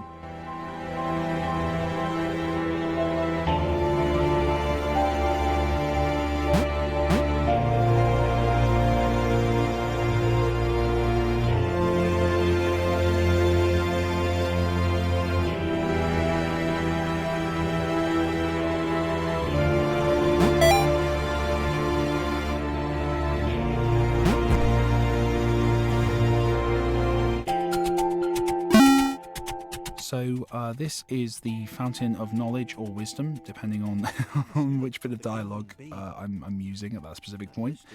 And this was a cool thing. I'm quite proud of this one. This had to be a big moment because this is the moment where Thomas kind of becomes self-aware. This is the moment where they realise the context they're in. They realise about the outside world, and it kind of establishes that. It's also a chance to do a really big, cool particle effect, which I'm quite proud of. Interesting little bit of trivia: the images that are flowing past there are the Twitter avatars of all of my Twitter followers who replied "yes, please" to a tweet from me saying, "Would you like to be in a particle effect in Thomas Was Alone?" So those are the true believers. I had way less Twitter followers back then, and yeah, it's a cool moment.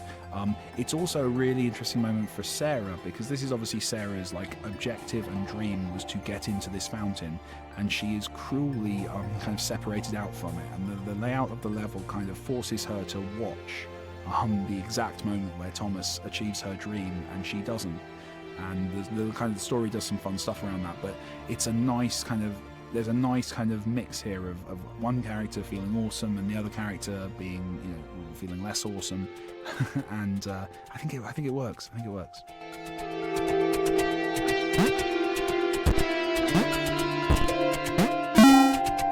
69 actually was an attempt to go back to that earlier level, the level I think I described as jazzy, where the environment's changing, but this time let the player change their environment. So the player's kind of forming the level for themselves here. So you move the platforms into position by pressing switches, which allows another character to get to a new switch, which they can then use to get to a new switch, and there's a nice kind of progression and back and forth through the level. This was also, from a game designer point of view, this was a really fun level to put together, because I had to work out kind of the geometry that would allow for this, so that you had this world changing but nothing broke and it looked cool in all of its formations. And it was a really fun level to make. I hope it's as fun to play as it was to make, because it was an interesting challenge to make all those pieces look good and move around in a fun way.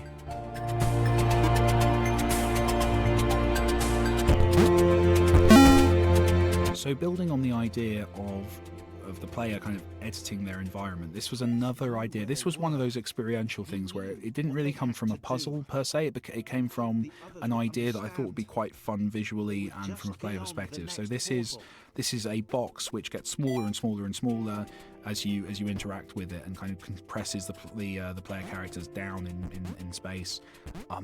It felt really nice mechanically. I got into a stage with some of these levels around this area where it became about making the level really interesting in the way that it moved or changed, and trying to achieve kind of an aesthetic, emotive sense to these levels. Because by this point the player knows the mechanics, so I'm freer to do that. I don't do it much, and you've got to pace that with content which is perhaps a bit more fun, or a bit more, immediately puzzling or interesting in that sense. But I think just taking a moment to have a few levels that are just cool in the way they work is something that I know I appreciate in games. I love it in the game in Edge, where I think it's called Metro, where there's a level, this is a game made up entirely of cubes, where it feels like an underground train station, and they achieve that purely by moving some cubes around in a way that feels interesting. And I kind of wanted to play around with some ideas like that.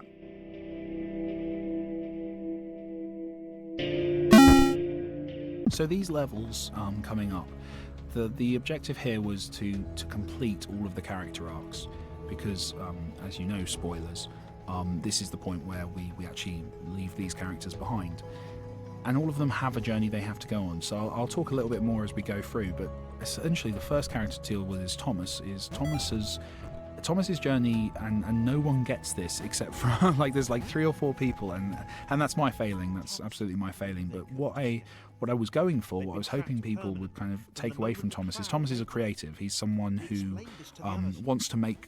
He doesn't start off wanting to make stuff that's cool. He's very interested in the world. He sees things. He's observant. He's having fun just looking at the world. And then he kind of discovers that he doesn't like certain things about this world. And that's the point during these levels where he decides to change things. He decides to create something, and he creates these new characters who go on to achieve what he wanted to achieve originally.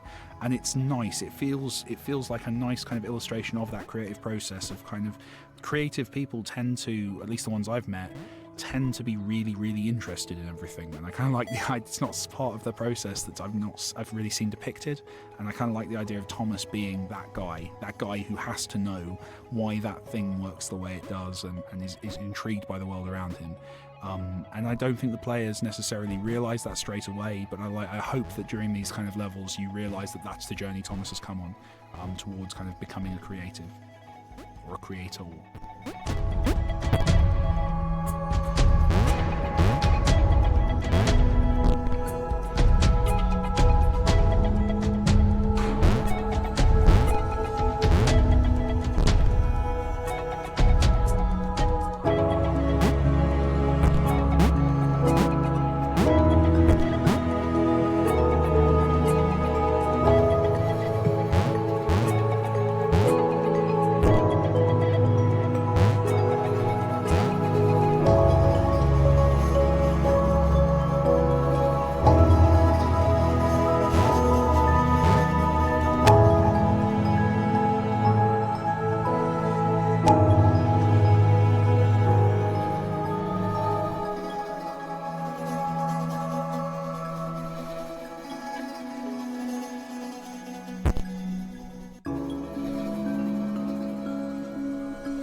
So this is a chance to do something that I'm surprised I don't do much of in the game up to this point, and I think I would probably go back and do a little bit more of it. Is moving targets. Is having targets where time is a factor in the placement as well.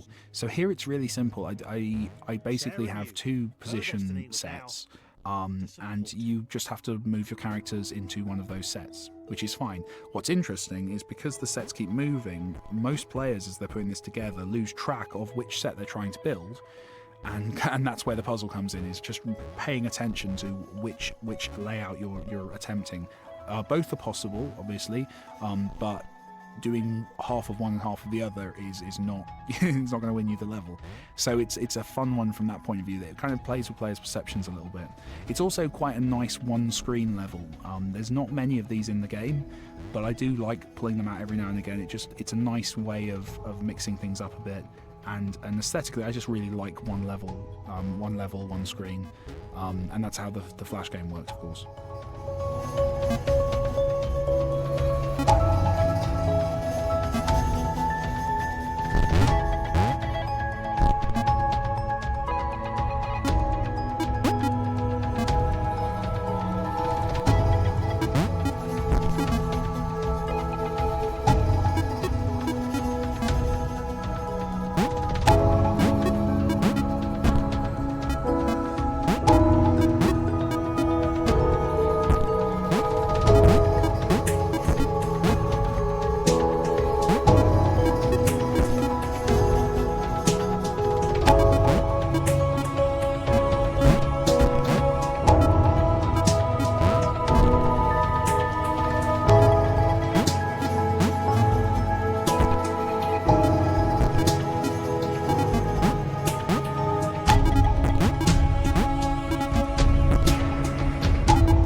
So the other story that they needed to be kind of continued and completed was this story of how John reacts to Sarah.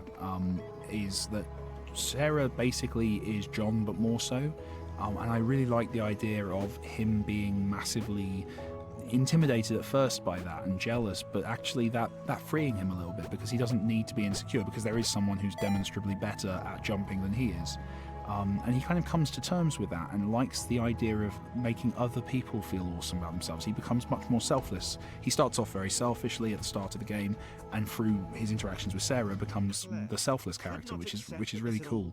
And obviously at the very end of these levels, where he's useless to this new, there are no yellow trigger zones later on. He is not going to be a part of this success, and he's kind of okay with that because he feels he's facilitated it and he's helped out with it. So that's a nice journey, and I like the way John progresses, and I like the way that his story ends.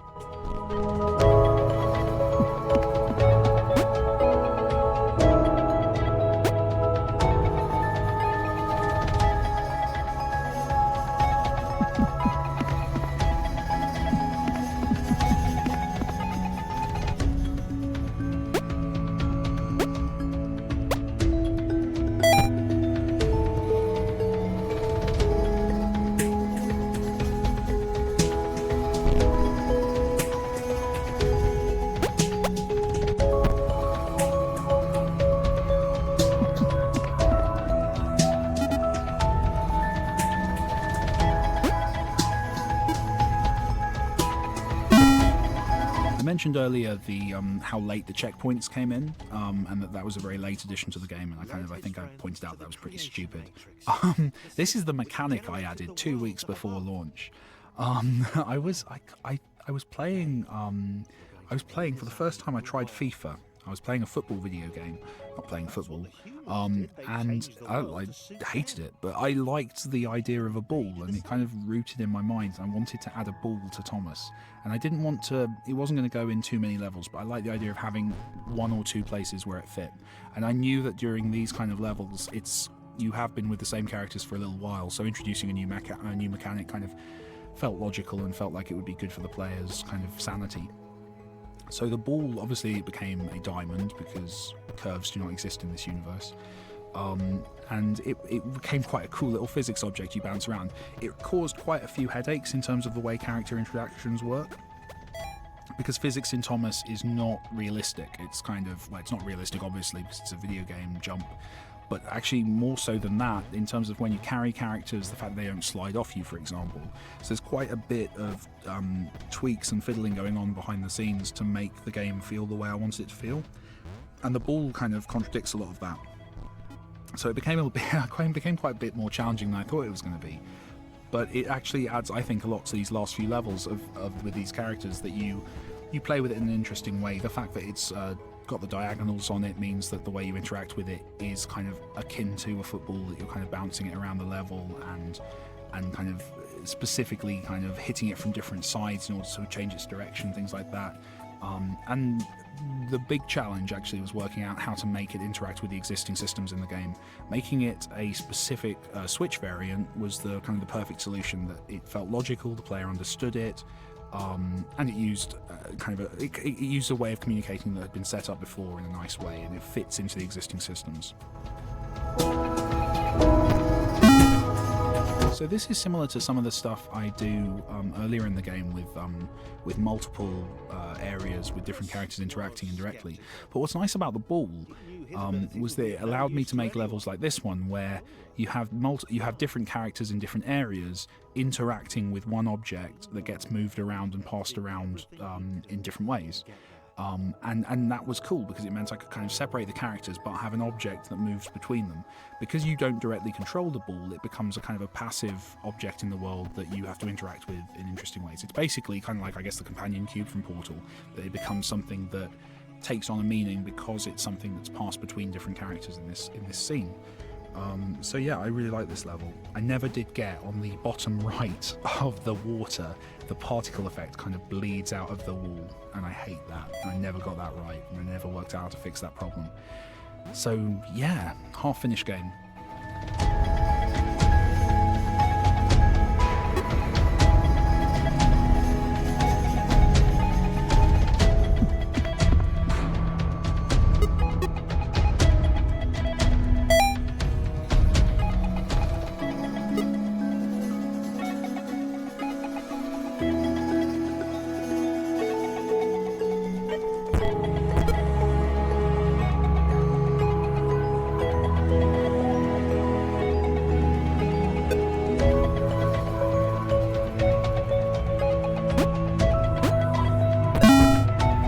So this was a point where I realised that there was an interesting possibility for an interaction between Sarah and Laura. I'd not played with those two before. Because Sarah has that mid-air jump, if she bounces once and then jumps in mid-air, you actually get some quite interesting movement out of her. So the idea of an environment where you could play with that, where you kind of combined the bounce with the secondary jump, felt cool, and that's what this level became. And it weirdly becomes Pong or Breakout or any of those kind of games, and in a way that I really like. It's kind of nostalgic. And it kind of works. It's fun. It's a little bit repetitive potentially, but I do like it, and I really, really like the nod to Pong.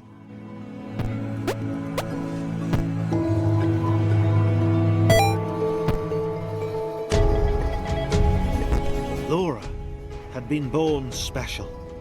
She understood that now. She was created to help others. If her bounce could be passed on, then this would all have been worthwhile.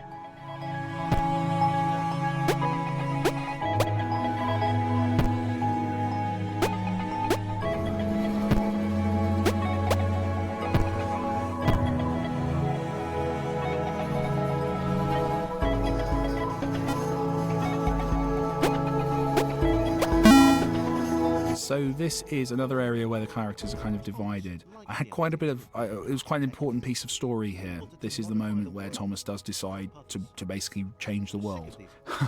So I deliberately kept this one pretty simple. This isn't a very challenging environment. It's more of just somewhere for you to interact with and exist for a little while until we get so basically so you can hit the story beat. There's a couple of places in the game where I deliberately kind of slow the pace while something important's being said in the story. This is just a good example of one such place where it was important to kind of step back and let that dialogue from Danny, which I'm talking over right now, play out, so you can just see what's going on.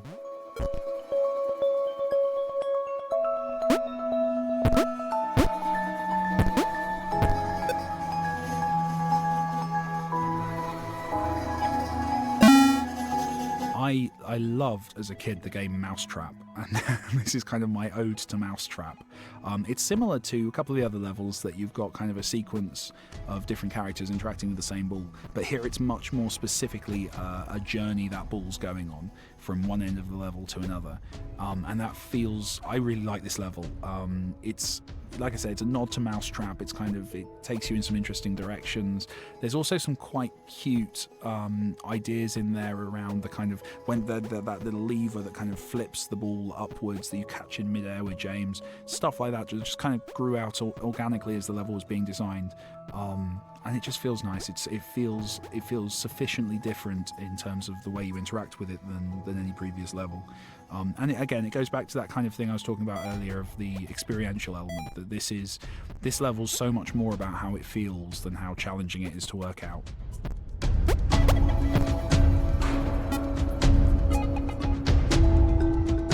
John's massive jumps were dwarfed by Sarah. For the first time in his life, he felt humbled, not as good as someone else. He realised that he wanted to make every AI up there feel as heroic as he had.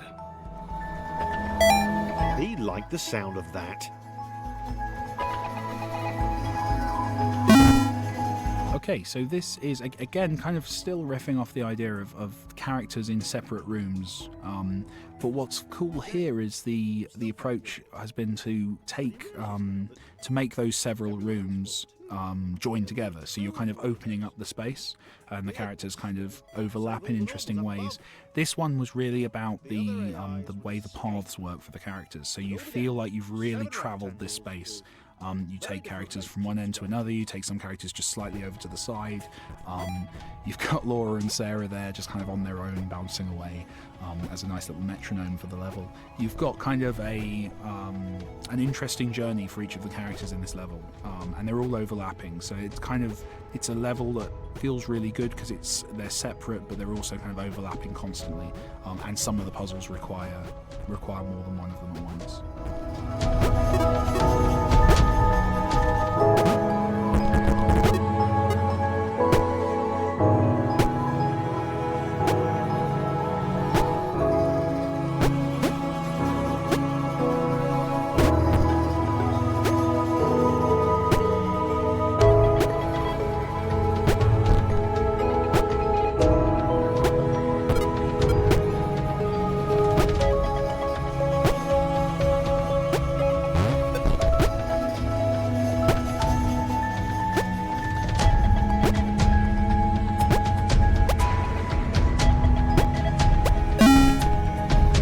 So this is the last environment for these characters, which was a controversial choice on my part, to say the least. This is the point where they essentially overcome what they are. They become heroes. Claire passes on her skills, Sarah passes on hers, Laura passes on hers.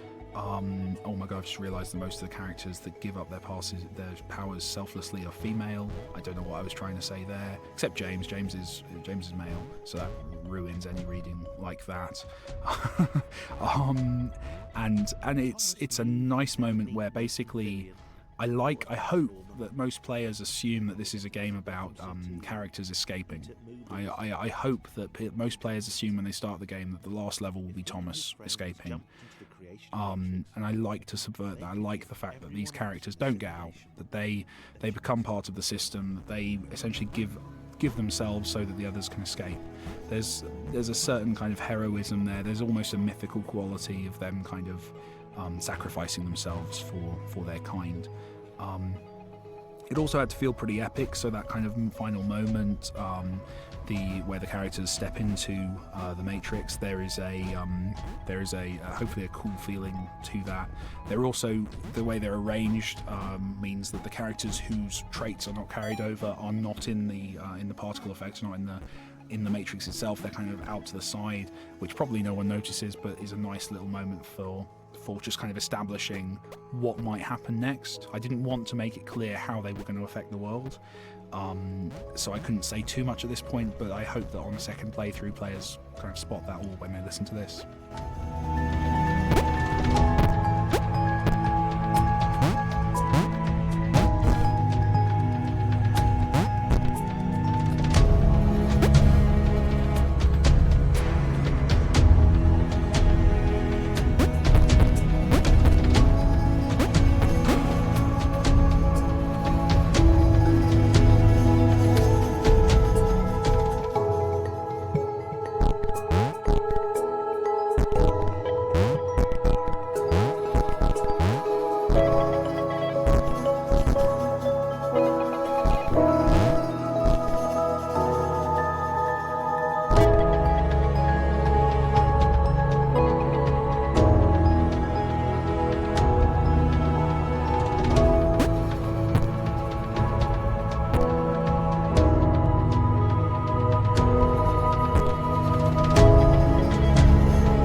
And this is Grey.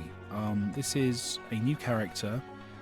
I'm not sure what players expect. I hope that the ones that have been paying attention kind of realise that the characters up to this point are now gone.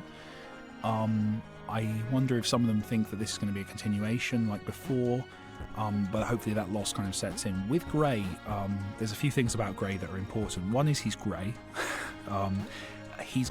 And that's actually a functional thing, that all these characters are grey because their colours, once they start to gain their abilities, needed to show up. So grey became a logical thing. So they're all shades of grey.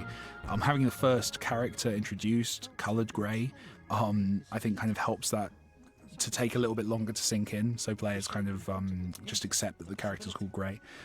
Grey is an interesting character here because he is essentially the fall from grace. He starts off kind of optimistic, a little bit arrogant. He immediately kind of judges the world for allowing him to be awesome, which is a very odd reaction to success.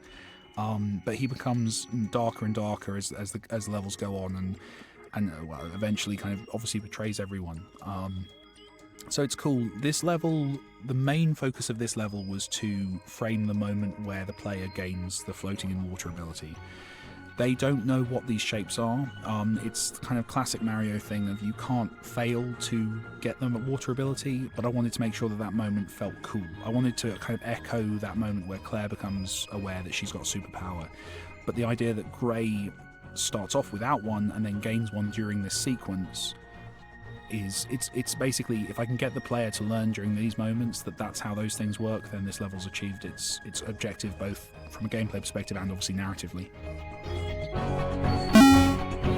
So Joe and Sam are the couple, kind of long-term couple of the game. They're interesting. They have a good relationship. Joe starts off a little bit, I guess, whiny, but comes around very quickly. And they're cool. The purpose of this level obviously is to kind of build on what we've just seen with Gray and introduce the idea of these two characters shifting their abilities. The fact that you can shift to an ability for one character without shifting the ability to the other, things like that, just kind of extrapolating on the learning from the previous level, hopefully in an environment that's pretty safe. The only skill that's required in this level is jumping, and obviously by this point you know how to jump. The whole game's kind of trained you in that. So again, hopefully kind of a safe environment in which to learn. Water obviously had to be there, so there had to be some hazard. But again, hopefully that's mitigated.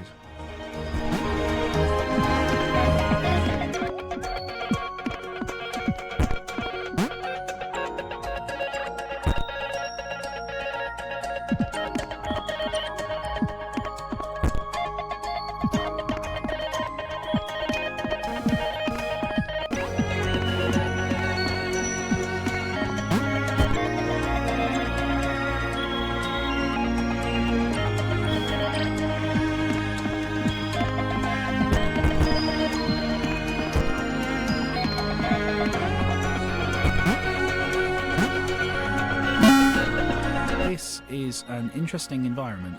The plan here was to just basically play very briefly with what Gray can do. So here he's floating upwards.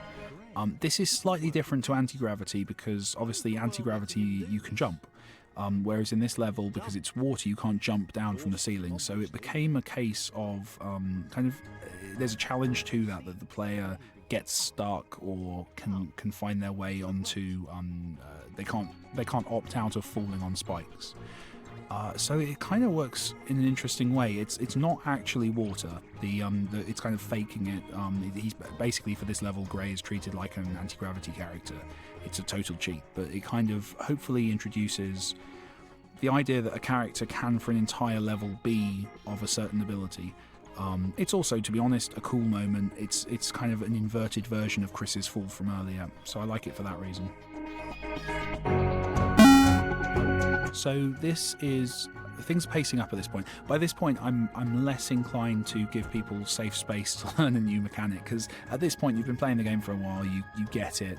I like to think that the challenges of the game are such that you accept that you're now going to be in danger from this point on. So here is obviously the big introduction of the fact that there can be more than one ability in a space. It's important to establish this kind of quite early on, because I didn't want players to get confused by what happened if they had one ability and then they flipped to another ability. Do those abilities get combined? Do they then have both of those abilities?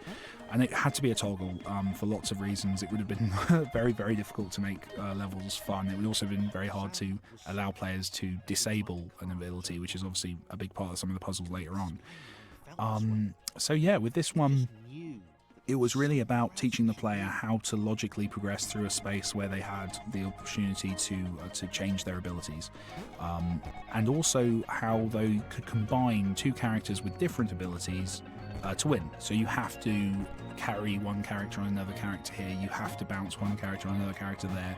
It's just a way of establishing that the relationship of characters becomes actually kind of even weirder than it has previously, because whereas before, obviously Laura's ability is static, she's always going to bounce things, whereas here you can kind of tweak what a character is. You can mod characters to be whatever you need them to be, and then that gets piled on with their kind of inherent traits in terms of their size and their jump height, to make their own new characters. So there's lots of permutations that happen, giving that in an environment that's kind of straightforward and kind of a logical linear progression. There's a reason the level's kind of really straightforward in terms of you go from right to left. It's just really simple, just to kind of let players work that out for themselves, but this time in a bit more of a dangerous environment.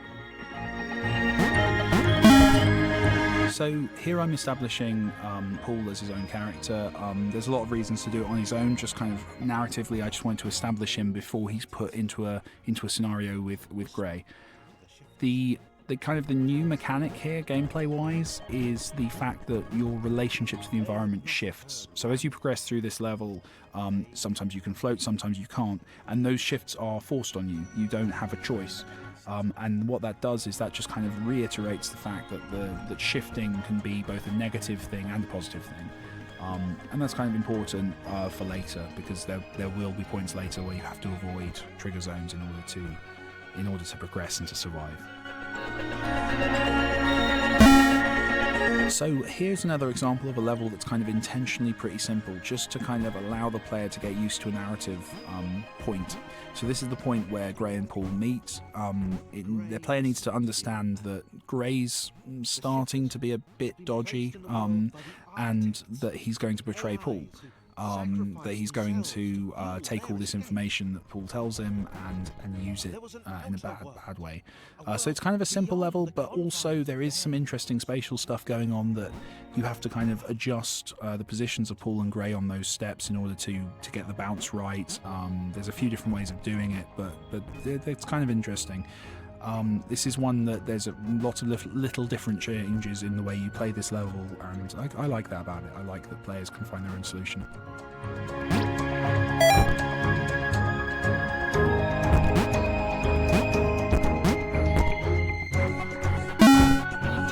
So and I do this a lot with these two characters, this is a kind of a journey level, so this is really just kind of progressing in a straightforward way from left to right. But hopefully, what I'm going for is that this is actually a really interesting back and forth between the characters. So you're using them and switching their abilities up in order to get them to kind of leapfrog the other character into the position you need them in. So again, this is one that's not so much the puzzle as the feeling of it. And hopefully it's a fun journey. I want the player to really warm to these characters for reasons that should hopefully become very obvious.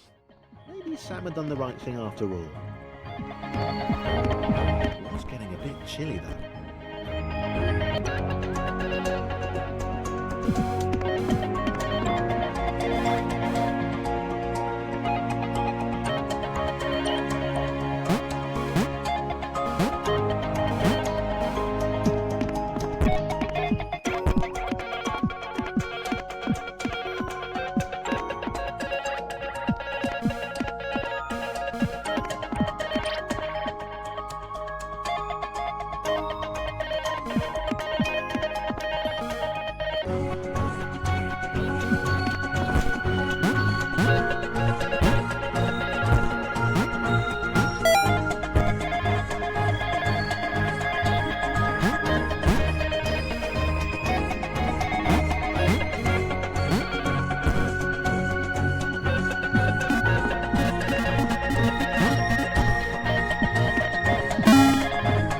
This is an opportunity to add a new trigger zone. So here we have obviously the double jump, which came from Sarah.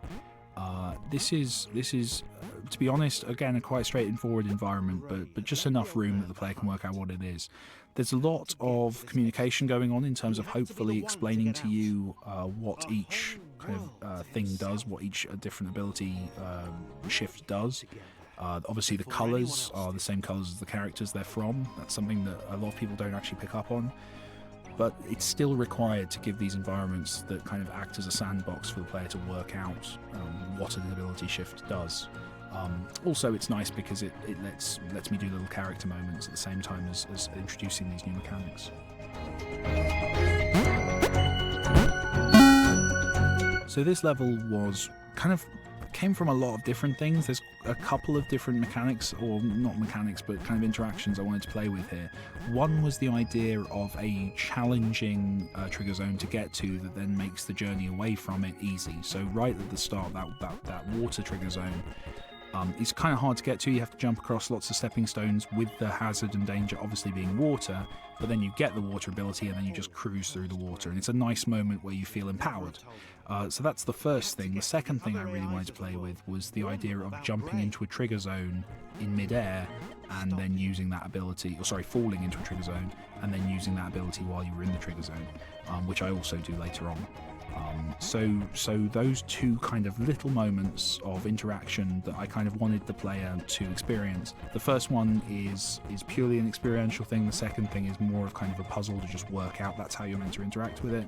And both of them are obviously used quite a bit later on.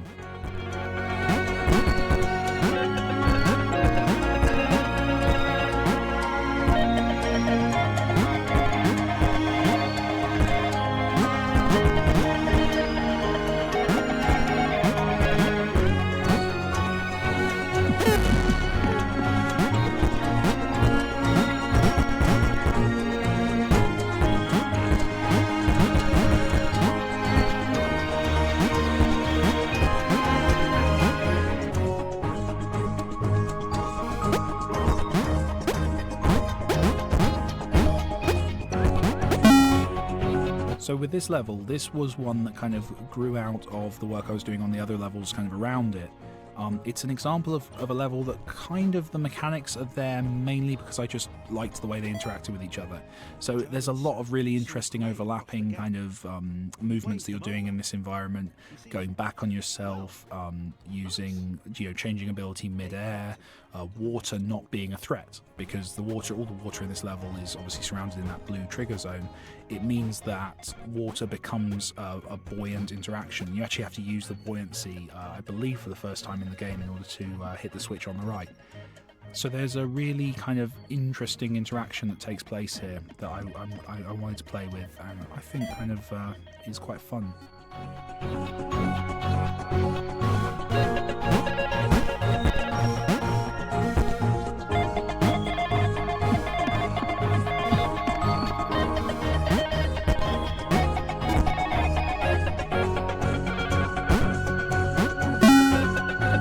So Team Jump, I love Team Jump.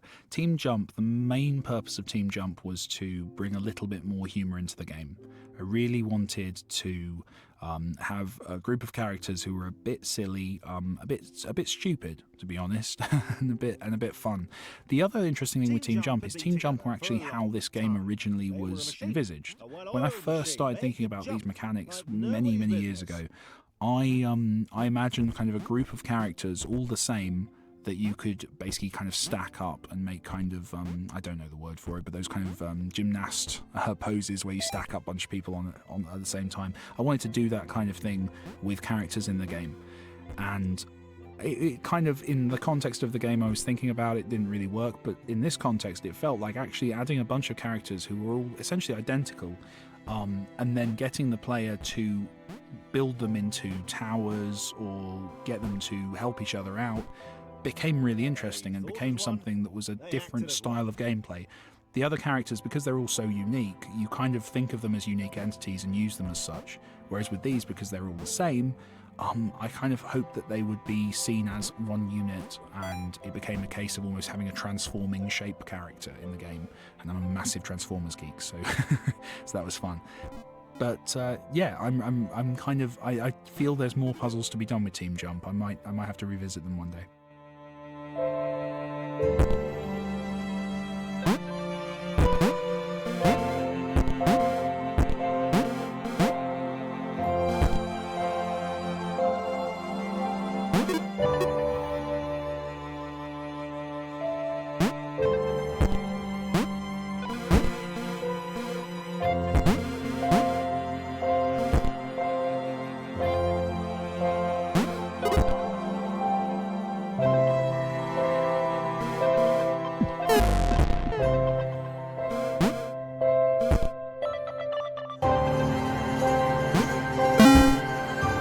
This is another one of my favourite levels, actually. There's a few things going on here that I just think are really cool. The main one, obviously, is there's current to the water. I programmed this into water the moment I made water. It was very easy. It was actually easier to make the water have a current to it and actually kind of pull the player across than it was to make the water buoyant. So they always had a movement to them, but I never really worked out a puzzle that kind of suited it. It always felt frustrating, or if you played with it, it felt like it was kind of helping you win by default. And this was a fun level to make because I got to use that current in an interesting way. So there's points where that current can be dangerous because it can knock you into things that hurt you. But the bit that I really love in this level, and it's something that I had to tweak things a little bit for, was there are moments where in order to win you have to intentionally sink into the water, but because the water has a currency of it, has a current going through it, you're then swept into a trigger zone which saves you, kind of an underwater save, which is something that doesn't exist in the rest of the game. I really worried that players wouldn't get it and they would kind of avoid it because they'd see it as dangerous. But by doing that, it just breaks the mechanics in a really charming way that you kind of have to sacrifice your characters in order to, by default, be saved by that secondary trigger zone. And I'm just really chuffed with it. It came together. It felt really good. It was hard. I had to fiddle with some code to make it work, but it's a really nice moment. I'm really chuffed with. And then that's it really. There's so much going on in this level. It's just it's a very Thomas Was Alone level, and I'm really chuffed with it.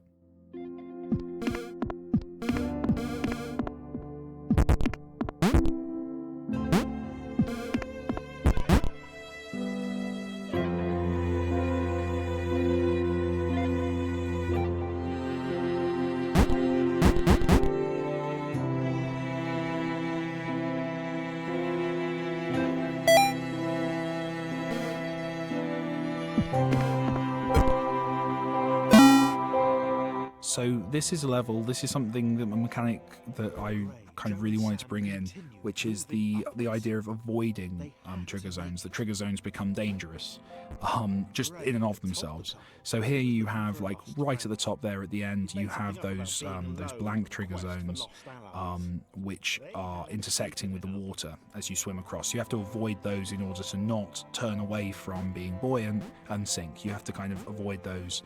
And it was really interesting to take something that the player has up to this point has empowered them, and then to make that a hazard that they have to avoid.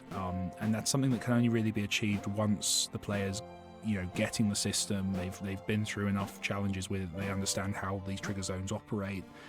You can start introducing these kind of abstract repurposing, I guess, of the existing mechanics. So it works really nicely, I think. Yeah, it's fun. And it becomes a little bit Frogger, which is quite charming.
I should apologise.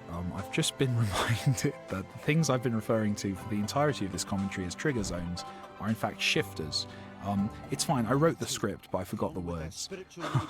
So I've been reminded of that, so I will now endeavour to call them shifters. I apologise if I've been talking nonsense. I've probably been talking nonsense. Well done to you, by the way, for staying with me this long. A lot of people will have listened to the first few levels, had a good time, and then kind of moved on with their day. But you've really stuck it out, and that makes you special, and I appreciate that. Okay, so this environment. This environment is all about that shifting back and forth, but in a really kind of frequent way. It's kind of hopefully kind of a constant bounce back and forth. This was where I started to give in to my love of V, and wanted to the indie game where you switch gravity. This is the next few levels are kind of ode to that. Anti-gravity, having anti-gravity in the game as well as blanks makes for some really interesting puzzles, because you actually have the alternation that is in the game V. It's not player controlled in that way, but it means you can do some really interesting kind of spatial puzzles. This is a very slow introduction. The biggest thing here was to introduce anti-gravity in a way that didn't confuse the player, and that they didn't have to make decisions too quickly. So every choice you make here has a delay on it. There's no shifters that switch you from blank to anti-gravity immediately. You always have a chance to decide on your tactic and to adjust accordingly. I get to the fast stuff in a moment.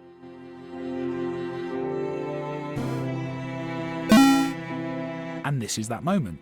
This is the bit where you kind of get stuck in an alternation loop.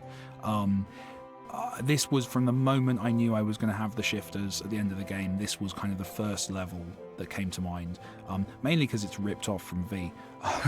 This idea of being forced to loop back and forth. Mine's a lot nicer. I don't kill you as much because I didn't want to.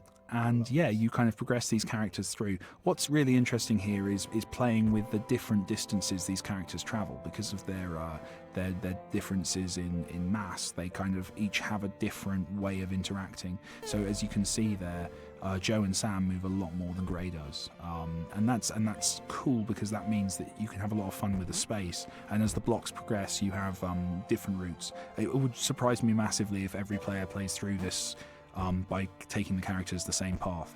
You've got a lot of options there, and I like the fact that you're gonna find different ways through the space with each of the different characters, and probably different ways than everyone else who's played it. So yeah, it's one of those kind of freer puzzles that I quite like.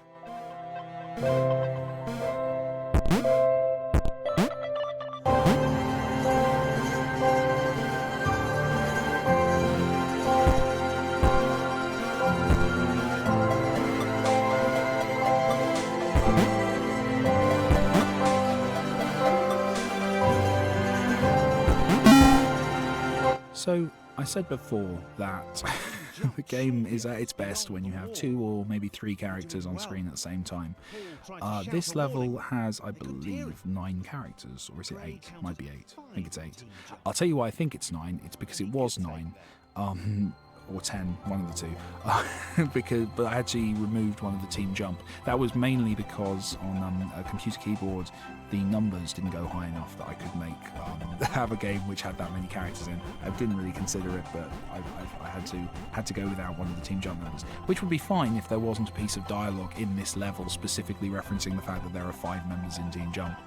Most people don't notice it unless I point it out. So yeah, hopefully I got away with it until you saw this. If you did get it, well done, you're very clever. Please don't tell anyone, it'll be our little secret. The environment is actually, this is probably the longest level in the game. This is one that most people take a good 5 to 10 minutes to work their way through. It's kind of frustrating as a result. I would, honestly, if I were to do it over, I would probably break this into several different levels and kind of allow you to go through each of these puzzles separately. But I didn't. So this is the level. It's quite long. Enjoy it.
So this level's all about annoying the player.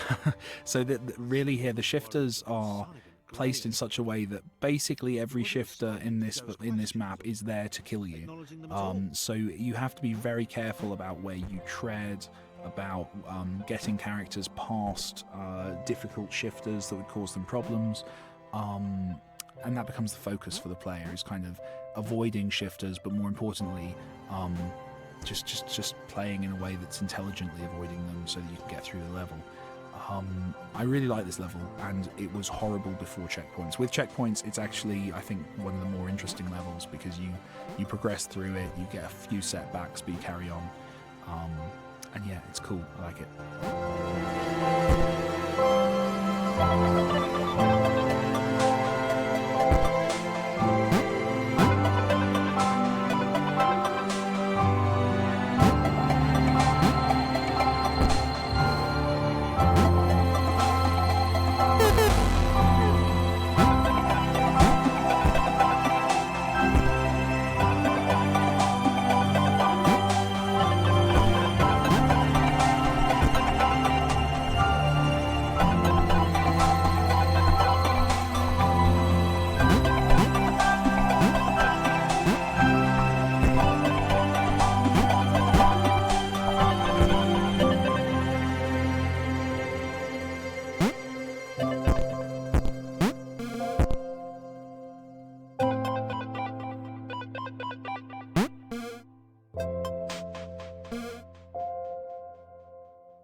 Trying to save his friends?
When I said there are a few levels that came to mind when I added the anti-gravity shifters to the game.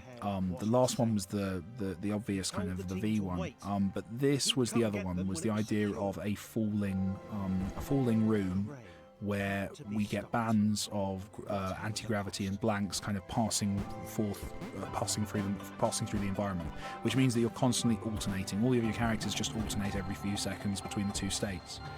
And I liked that. I liked the idea of playing around with the player's kind of environment and their expectations, and making it so that what is quite a straightforward map, if you were just in one of these states, becomes an interesting challenge, because you have to kind of factor in the different options.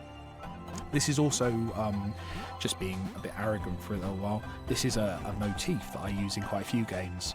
So a lot of games I've worked on have included a bit where a small box falls through a tunnel. I don't know why, I just like the shape of that. So for example, the last boss fight of Invincible Tiger, which was an XBLA game I worked on, that takes place in a very, very similar environment. It's a thing I try and get into as many games as I can because I just think it's aesthetically interesting and feels dramatic. So this is the penultimate level of the game. And yeah, the real thing here, I had to have the last kind of puzzle of the game. I didn't want to do that in the very last level of the game because I wanted the last level of the game to really just kind of tie up the story and be an experience kind of focus level rather than a puzzle. So this was the environment where I really wanted to play with the puzzle and play with those interactions. And the idea of the kind of, I called them during development, I think I called these the brush elevators or something, where basically you have a different shifter of each type that's been introduced, minus the anti-gravity for obvious reasons, there's no roof. And you can basically choose which character you want to go into which of those shifters to progress through. And while there's a bit of wiggle room, there is really only kind of one solution. There's a few different kind of tweaks. You can use character A or character B to do the same job. But I liked that. I liked the idea of one last puzzle which the player hopefully kind of would have to fiddle with and have to work out with just before I get to that kind of final story moment.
This is it. This is the last level of the game. This is the moment that the whole story's been leading up to. You've got two characters with the separate shifter abilities. I don't play with them too much within the bulk of the level. I wanted you to use these two characters in an interesting way together to progress through, because obviously that's what the whole game has been about. And this to me really is the moment where everything hopefully comes together. We've got a nice minimalist environment which has some cool effects work, which I'm chuffed with and I think works. We've got that incredible last piece of music that David did, which I genuinely think is just one of the most moving pieces of video game music I've ever heard. With this one, actually, all that clever procedural stuff that I mentioned earlier, we didn't do it on this one. This one needed to be controlled by David. This had to have exactly the progression that he had in mind, and that leads to a precision to the way that it's been put together and arranged, and it feels epic. And then Danny comes in, and Danny's performance brings it up as well. This is the kind of crescendo of the game, and it's a perfect illustration of why the collaboration was so important. The number of different people who put work into this game. And I think it works. I think it works as a result of that. It's something I'm a little mindful in our little chats that we've been having as you play this game, that I maybe haven't mentioned those guys enough. This is a game that could not possibly exist without the collaboration of specifically David and Danny and what they bring to the storytelling and the environment of this game. So yeah, they're pretty awesome. This level ends with obviously that final rise, and yeah, I've had a few comments. People feel the ending maybe isn't quite as clear as it could be. I will tell you now what I think the ending means. To my mind, these two characters find an escape. They exit the computer. They become fully aware. Well, they are fully aware, but they come out into the real world. What happens next? Well, that depends. I don't know yet. I've got some ideas. I've got some thoughts on what happens next, but essentially every sci-fi movie you ever watch with an AI in happens next. This is their emergence. These are the first precursor AIs to succeed, and that's my reading of the ending. But your reading might differ, and that's absolutely cool. And I like reading some of the theories online. Okay, this is me. I'm done. I've enjoyed our time together. Thank you so much. Thank you so much for buying the game. That was very nice of you. Thank you very much for finishing the game. That was also very nice of you, even with all those stair bits. And thank you very, very much for listening to this, listening to my voice, listening to me in this recording studio, trying to say stuff that's vaguely interesting about the game. I hope that succeeded.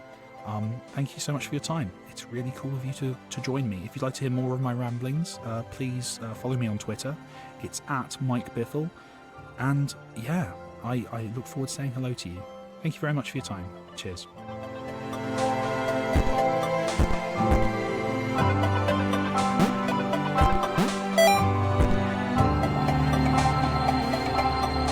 They leapt.